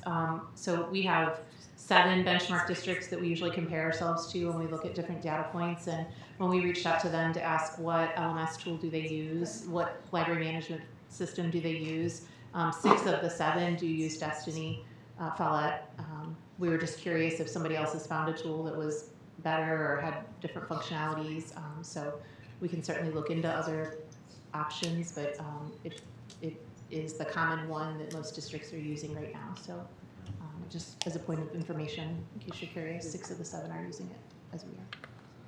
I just want to make sure too that people understand that, you know, the concern aside, which is legitimate, that this is not a curriculum, this is not an instructional resource. It really just is an online library management tool. So it's the system that we use to maintain our inventory and utilize to check books out. So like Dr. Buckman said, we do believe we have a workaround to get it to work in a way that would actually meet some of the needs that our community has expressed they would like, but it's not something that we're using to teach students with. It's not sharing information. It really is just the management tool for the books within our school district and some other resources. Thank you. Any other questions, comments, board? Okay. All those in favor say aye. Aye. Any opposed? Motion carries. Board, I'd like a motion to approve purchase order 7500 number 13 U Science as presented. So moved. Second. Mr. Ziegemeier, Ms. Stingledge. Discussion. So I'm going to have to vote against this one as well. This software makes some bold claims about what it can do, and I've not been able to obtain any hard evidence that suggests that what it claims to do will be successful. So this is a software that, for the public who hasn't read this, gives personality tests basically online or through their program, and it runs it through their proprietary algorithm to match students' abilities with career fields. I think is that about right? Sure. Yes, so U Science, we give it to our 9th grade students, so freshmen take it. It is it's an aptitude and an interest inventory. So it measures what students are interested in, and then it also looks at kind of their natural abilities. And it's in the assessment handbook as a grade level assessment. And as it collects that information, it houses it in U Science for all 4 years. And the reason it does that is so that kids can reference it when they're working on their annual plans. Students revisit that as they update their ICAP. So their ICAP is kind of their 4-year plan that kids put together that lists out the classes that they're taking. It's kind of their high school / post-secondary plan. It's where students keep track of the classes that they're taking and their extracurricular activities, the scholarships they might be interested in, their co-curricular activities. And so that ICAP is actually a requirement that students complete it in 8th grade. It's part of our MSIP 6 requirements that all students complete an ICAP in 8th grade and that they revisit that every year in high school. And so our goal is that students use that information from UScience as they're picking out their classes and thinking about how they want to get involved, that they're using that information to help them. And then in their junior and senior year, they can go back into the assessment and they can retake the interest portion of it, because we know that your interests change over the time. Your natural abilities may not, but your interests would change over time.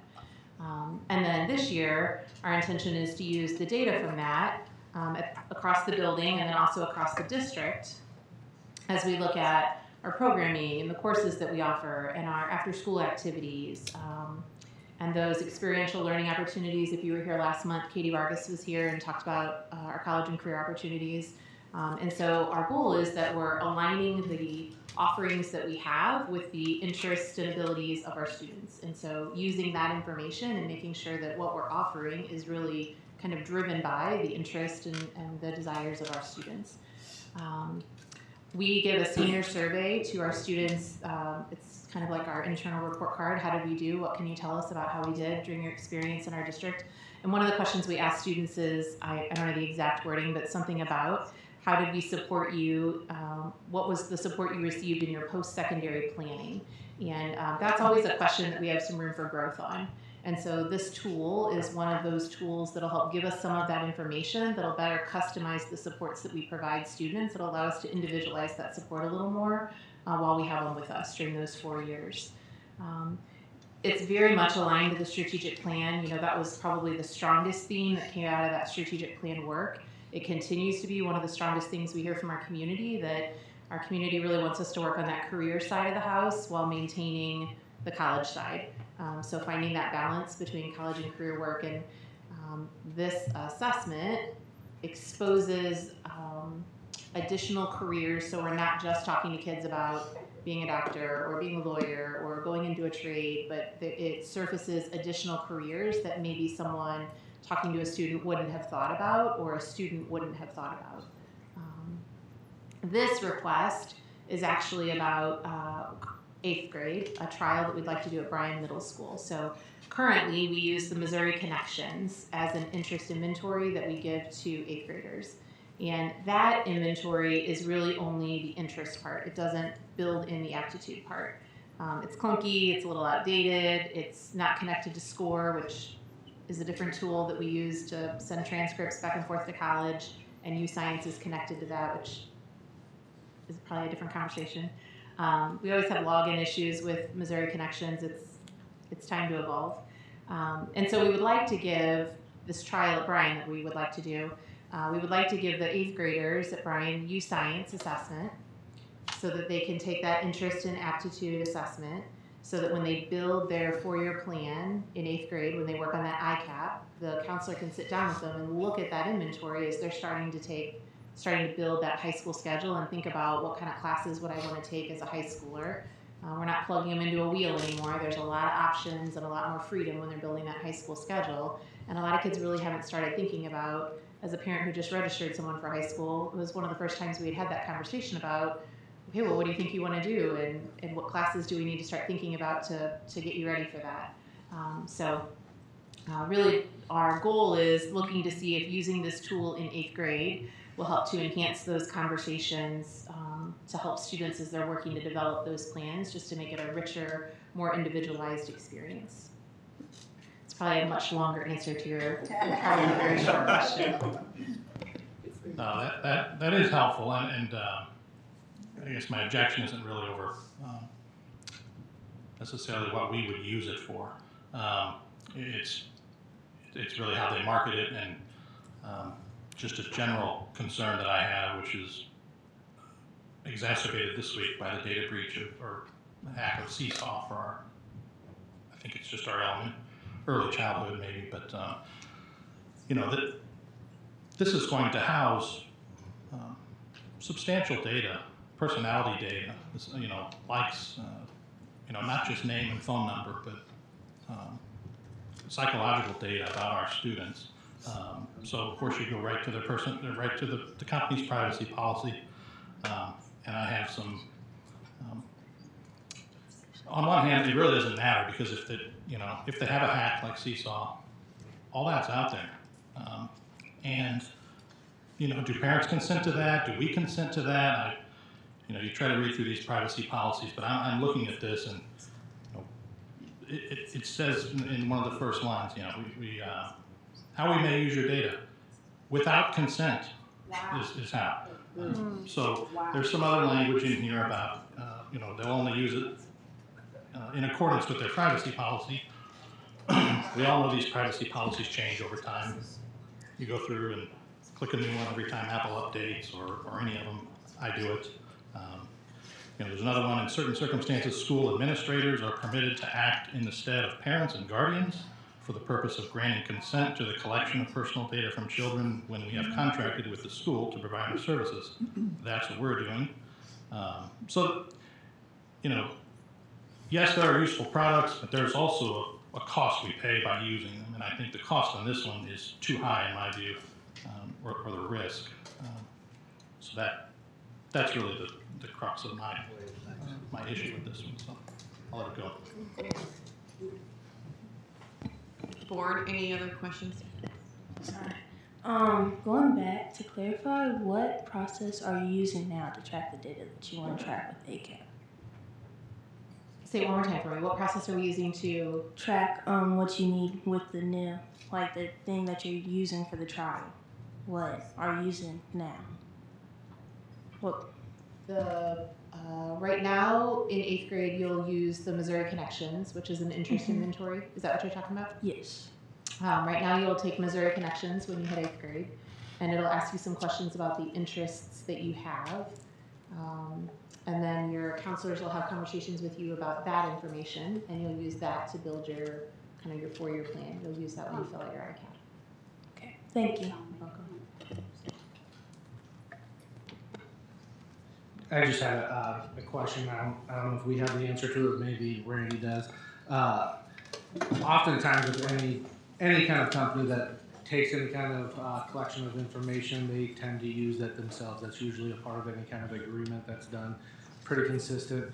Everybody does it with their cell phones. They agree to different things that maybe they know, maybe they don't know. I don't disagree with you about having some parental rights and permission and whatnot. But oftentimes companies that collect that kind of information will segregate their information accordingly from maybe names, and that particular information may scrub the names, they may keep it separate, and there may be firewall protections within their databases in order, if there is a hack, to prevent any kind of correlation between the two. If there is any kind of breach to where they know child A has this psychological profile. Do we have any indication that that's not happening with this program? No, they don't indicate. Well, I don't know. I don't remember reading anything about exactly how they segregate data. If you go into the privacy policy, it states what they'll use it for, and of course it's for legitimate business purposes. That's a common statement. The thing with this one is one of their legitimate business purposes, as Dr. Buckman pointed out, is to share it with colleges or their scores or whatnot, so they can share it with whomever the student or family or whoever consents to give that data to someone else. So once you give it to someone else, you have not agreed to their privacy policy necessarily.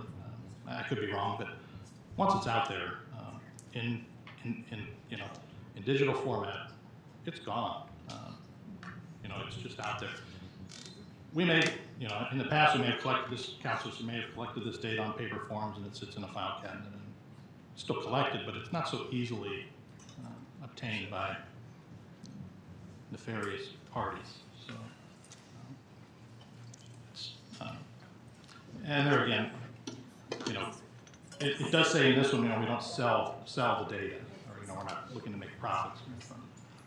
So it does state that, but I always take that with a grain of salt because these things change, and the company needs to entertain their shareholders' request for more money. So, we'll share it, or sell in a few years. You just never know what's going to happen in the future with this kind of stuff.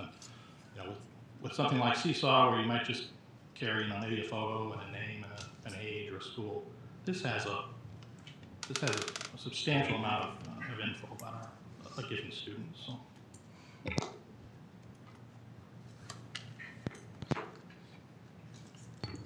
Just curious, reading the privacy policies, they've mentioned for some reason they have a cutoff, seems to be 13 for anybody under 13. They have a lot stricter policy than those over 13. They also talk about having an online forum, and 13 and under don't have access to the forum, but those above them do. Do we know what that forum's for? If we can use access or have anything interaction with that, with this program when we utilize it?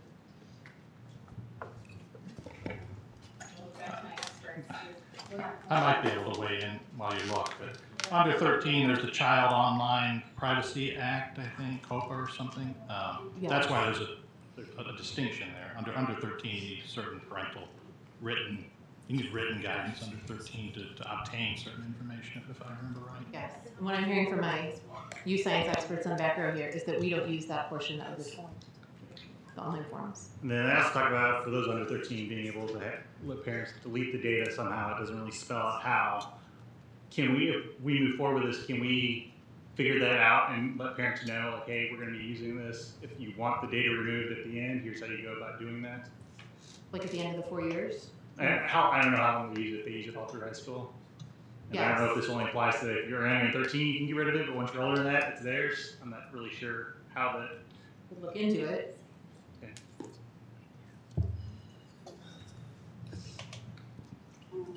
Anything else, board? I guess my only other question, do we ever go back on things like this and negotiate with the company on their terms and conditions to get stricter terms rather than just accepting whatever they say? Well, that hasn't been my experience, but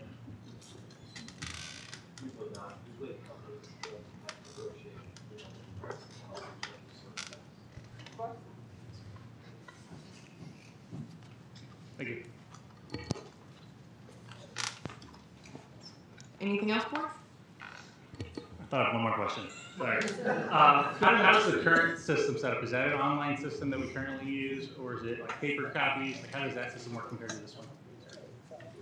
The Missouri Connections is online through DESI that we use with our 8th graders. Okay, so it's through the state. Okay. Anything else, Adam? I'm good. Okay, anyone? All right, all those in favor? Aye. Any opposed? Nay. Motion carries. Board, I would like a motion to approve the tax rate as shown in the estimate of required local taxes 2022 as presented. So moved. Second. Mr. Lang and Mr. Bertrand. Any discussion? Questions?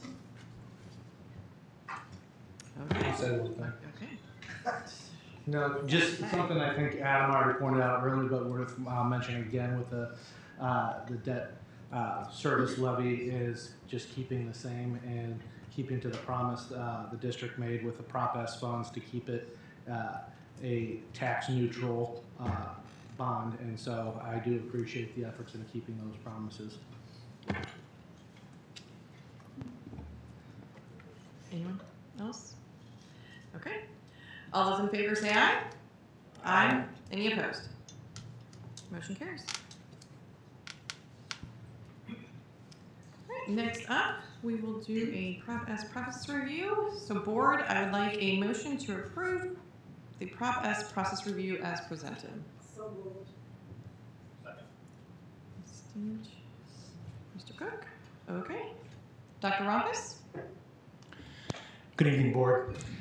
Dr. Hawk and I would like to talk with you a bit this evening about formalizing a review of the Prop S work to date and ask for your support of our recommended review process moving forward.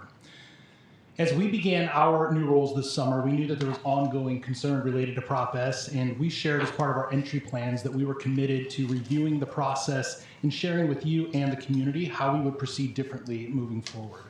The first step in that process was the community roundtable that we held in August that many of you participated in. Our hope at that time was to get community feedback, share that information with our internal committees, and then work with you on recommendations for prioritizing our projects that remain under Prop S for moving forward.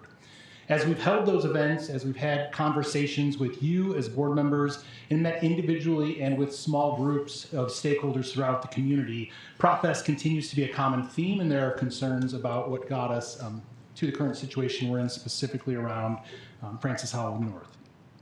There are two reasons for us doing this and making this recommendation. One is, as people knew our roles, we need to understand what took place and transpired so that we can do better and do differently as we move forward.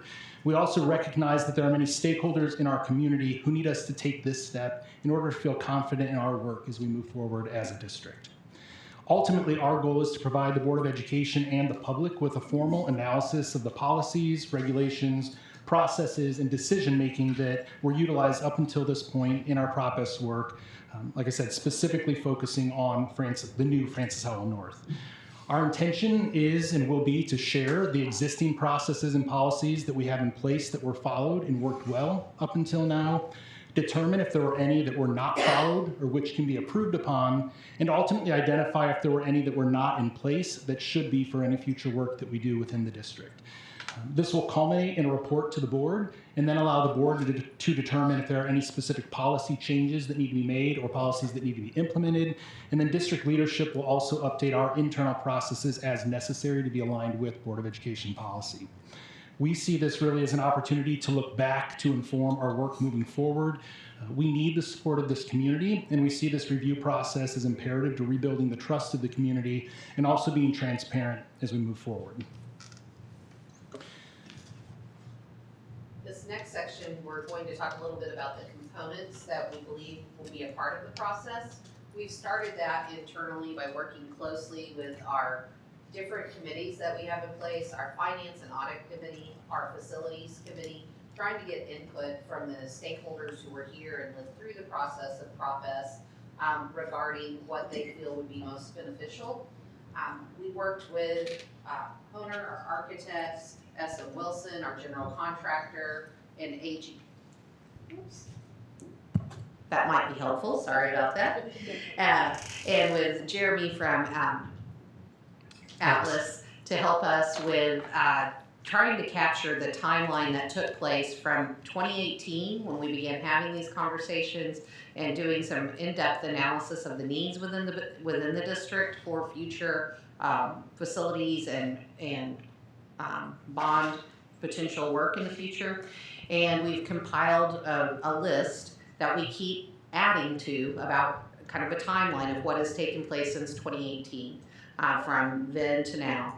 And so during that time, there are certainly some processes, systems, policies, and regulations that just as an outsider looking in, you can see like, oh, well, if we would have done this, probably maybe things would have been better for us. So there's some things that are very obvious that we could see looking back as a, what do they call it, a Monday morning quarterback or whatever, somebody looking back who wasn't there, wasn't in the game, that you can see some opportunities. And also knowing that we're not looking at things right now through the lens of being in the middle of a worldwide pandemic and trying to build a building at the same time.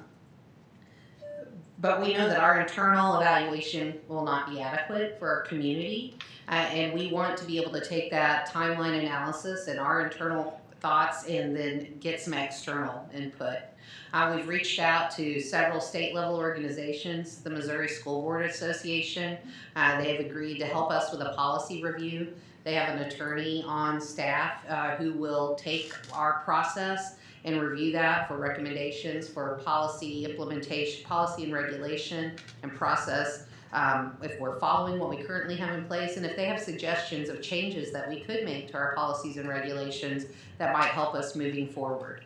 That attorney has expertise in the construction area prior to coming to MSBA and working in school law, so we're very fortunate that we're going to have that. There is a cost to that of about $150 an hour, but I do feel like MSBA will work with us to try to do that in the most economical way. MOASBA, which is our financial, Missouri Association of School Business Officials, they're going to help us look at that from a finance perspective. Also from a public relations perspective, at this time, I think they're going to do that for us for free. So we appreciate that they are going to be able to help us out with that. The Missouri Plant Managers Association, made up of facility directors from around the state of Missouri, they are willing, and I believe also for free, to help us do some cost analysis of the inflationary experience that we had compared to what's happening throughout the state, so that we can know if the numbers that we're hearing match up with what others are hearing, so that we can have some comparative data, not just in the St. Louis area, but statewide. The Missouri Association of School Administrators, they're willing to help. They're just not sure 100% exactly what we need from that leadership perspective, from trying to find out what we could do different from an administrative perspective. They're willing to try to offer some help for us, but that will be a more open-ended area of trying to figure out how to best assist. The Missouri Architects Association, they are taking that currently to their board of directors to find out what they could do to be most supportive. They've already sent a very large document for our review addressing some of the inflation that's taking place across the area that they're seeing statewide. The Missouri General Contractors Association, they do not feel like they can support us in that direct analysis themselves, but they have recommended that we reach out to an independent construction manager to help with the review of the process that we followed with our construction manager at risk to see have we done that the way that we should. Are we following what we need to? So we have a lot of options. We have a lot of people willing to help. We have a lot of expertise that we can reach out to try to get some additional input. Some of it is going to come at a cost. We're trying to keep that as low as we possibly can. We want to spend the money to help kids and teach, but we also want to make sure that our public believes we've done our due diligence and that we are taking very seriously the need to make sure that we never have an experience like this again. And so initially we're asking for approval for up to $15,000. We hope it doesn't cost that much. It may cost more. When I was reaching out trying to research this and talk to an auditing firm, you know, if we were to have an auditor come in, what would we bid that out? They said you're going to just have to do an hourly rate because no one's going to bid this. They don't know what they're getting into. And if they bid it for you, they're going to bid it so high, you're probably not going to want to take that bid. You're going to be better off to work with someone that you trust to be fair with you and pay on an hourly basis. Anytime you start going down, you know, auditing something this big, doing a review of something of this size, you may go down rabbit holes and it may open something up. So you don't know sometimes until you get started.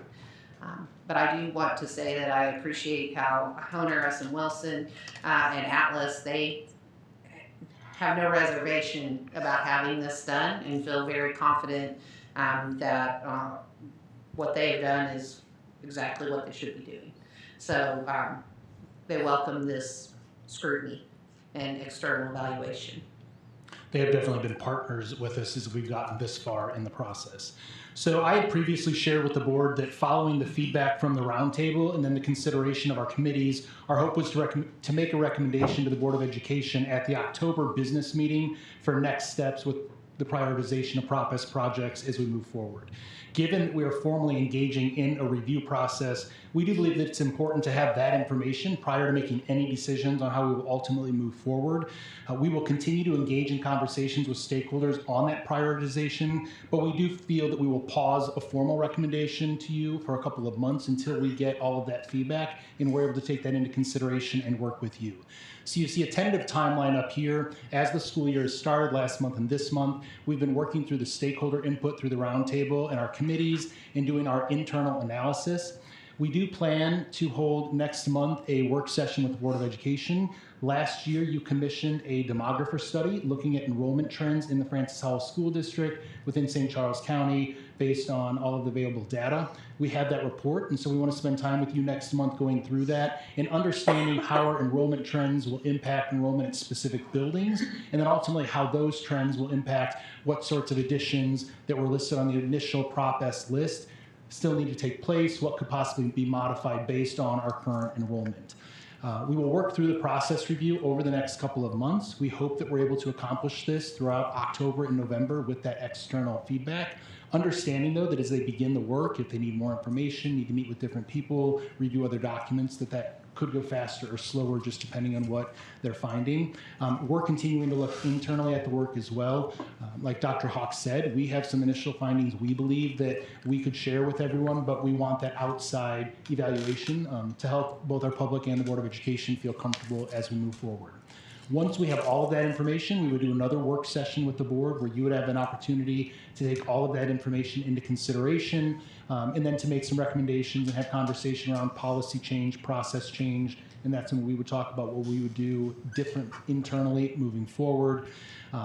We'll continue to work throughout that time with our committees and with stakeholders to talk about the prioritization of the remaining work. Ultimately, then, tentatively, we would hope that by the end of this calendar year, we can come back to the board. We would have all that information. We'd feel good about how we will move forward and then be able to make a formal recommendation on the next steps of work from the remaining Prop S projects. Answer any other questions you might have about the process. Board, any questions, comments? I'll make a brief comment. I think that it speaks volumes to the integrity of Atlas, Honer and Associates, and SM Wilson to participate it to such a high degree that they already have, and to welcome the scrutiny. I guess they probably assume being a part of in business with a public entity, it might come with that sometimes. So, but I do appreciate that openness and their efforts to helping us discover some maybe process issues, because I really do feel that's probably where it lies. I have little doubt that it has anything else to do with any other issues besides just review or processes that were failed by past administrators in the district. I think we took a black eye as a district, and it's kind of given them a black eye too, and a chance to be able to clear your name and help people realize, like, hey, we did what we were supposed to do. I think that they will welcome that.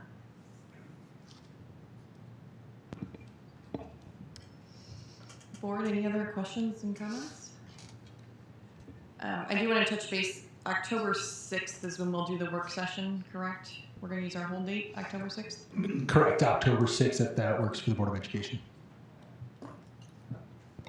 That work session, not for Prop S though, for demographer study. That is correct. That will be an opportunity to talk through the report and talk through the implications both on enrollment boundary issues within the district, as well as how that impacts potential Prop S work. It's not a night to necessarily make any decisions or recommendations. The idea of a work session for the public is an opportunity for the board to engage in dialogue and conversation in a little bit less formal of a setting, to share the questions they have for us and information they want us to continue to pursue as we move forward in the process. When you take a look at that demographer study, it's a pretty chunky document, and it's going to be a lot of deep digging and conversation to work through that. Just to clarify, that is an open meeting for the public, so if anybody wanted to come and see and sit in and hear the conversation, see what the study said, then they'd be welcome. Absolutely. It's a public meeting. We welcome people to come. It'll be streamed, whatever we're doing right now, live, available. And the difference will just be, instead of the board sitting up the dais, we'll be sitting down here, kind of a rectangle table, engaging in conversation. But it'll be open to the public and posted with the information ahead of time for your review. I don't know if this is the right place to ask this, but that demographer study, as you noted when you sent it to us, is quite large. It's like, as you said, it's at least 100 pages. I wonder if we could just make that available to the public more than like 3 days or 5 days before, whatever we typically do. Sure, I can work with the board president to determine when you'd like that posted for the public, and we can get it on the website. Okay, and then can we also get this presentation uploaded? Absolutely. Ms. Heckler will probably have it loaded in a couple days. Next couple of moments. All right, perfect. Moments, days.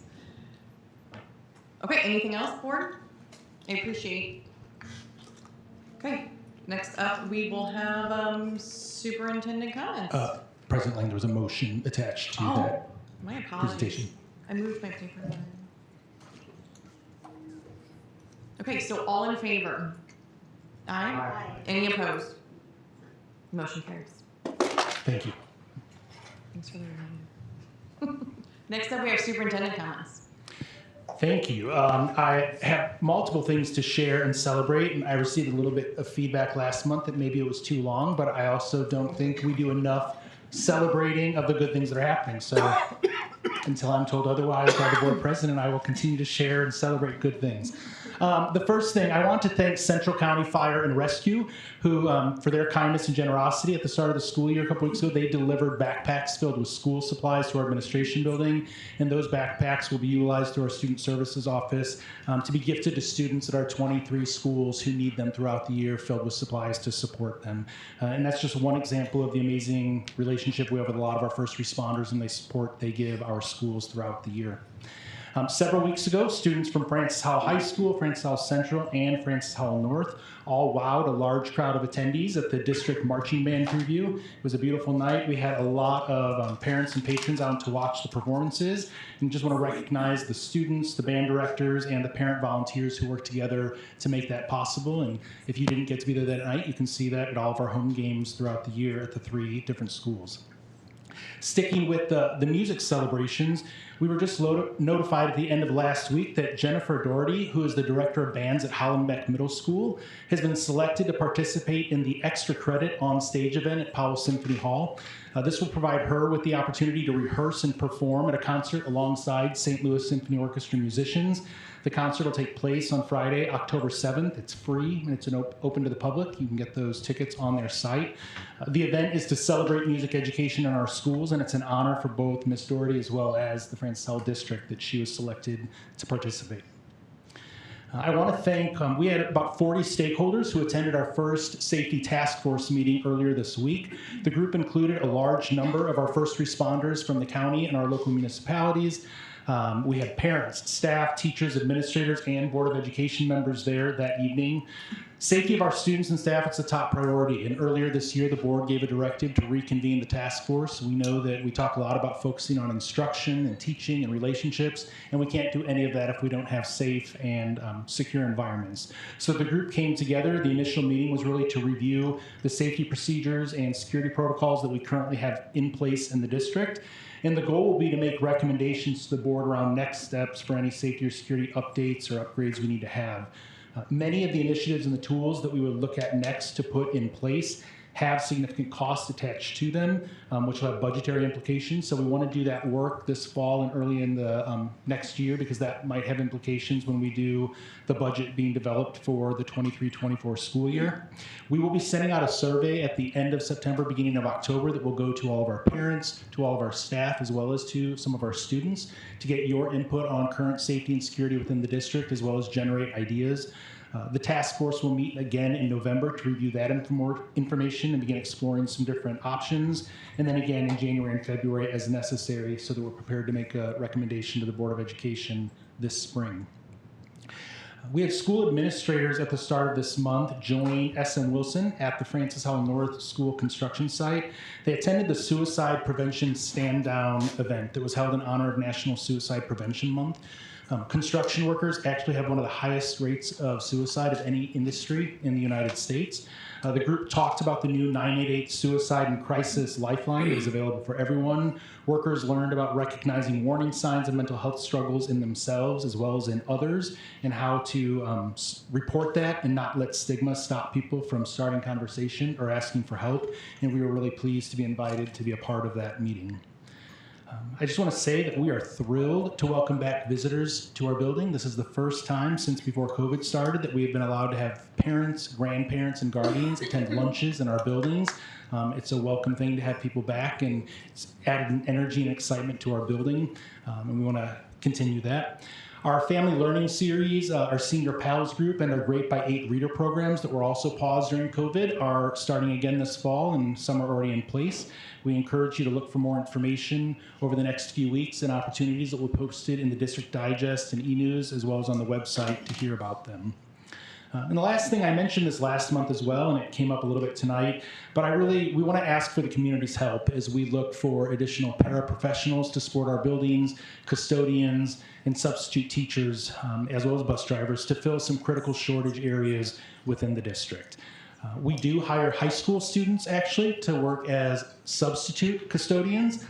It's a great opportunity for high school students who may be involved in activities or sports that can't work a job outside of school, but a connection to the district that they can work the number of hours they're available. So if you know of students who might be interested and want a part-time job with flexible hours, as well as community members, that's our biggest opportunity.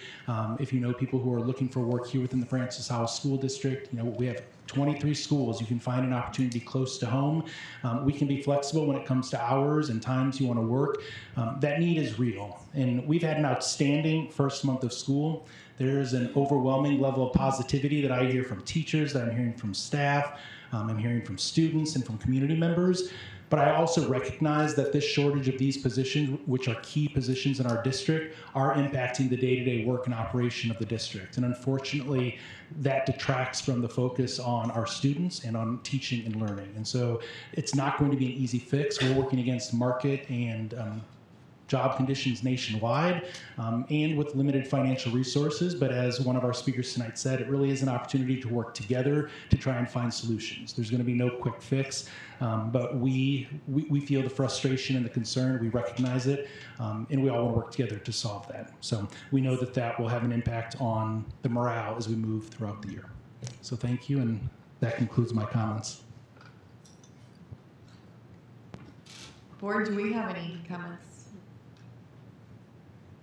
I'd just like to thank all the hard work for the teachers, administrators, staff as the school year started, and all of the schools as well for having all their community engagement events and stuff at the early part of the year. I know I was able to attend a few of them, and everybody seemed really excited, and things are kind of back to normal compared to where we were the last couple of years, and just really appreciate all the hard work.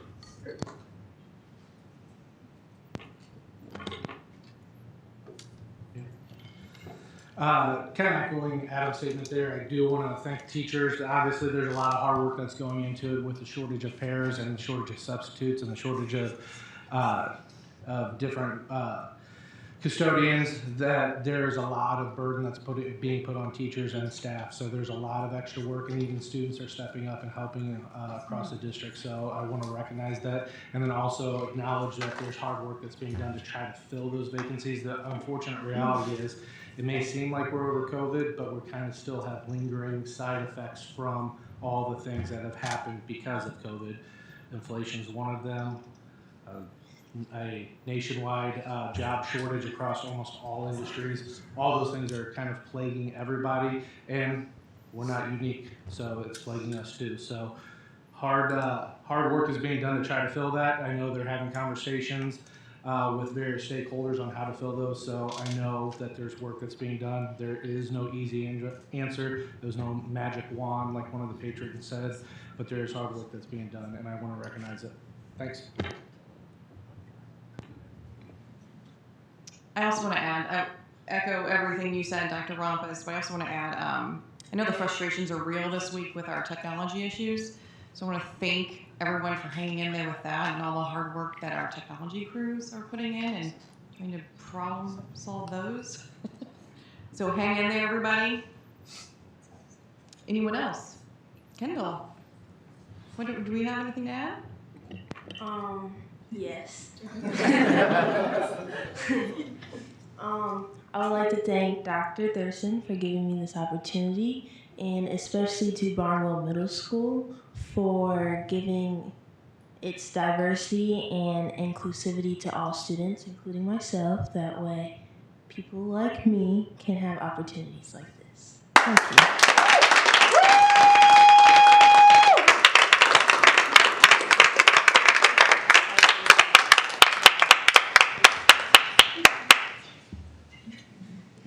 Okay, anyone else?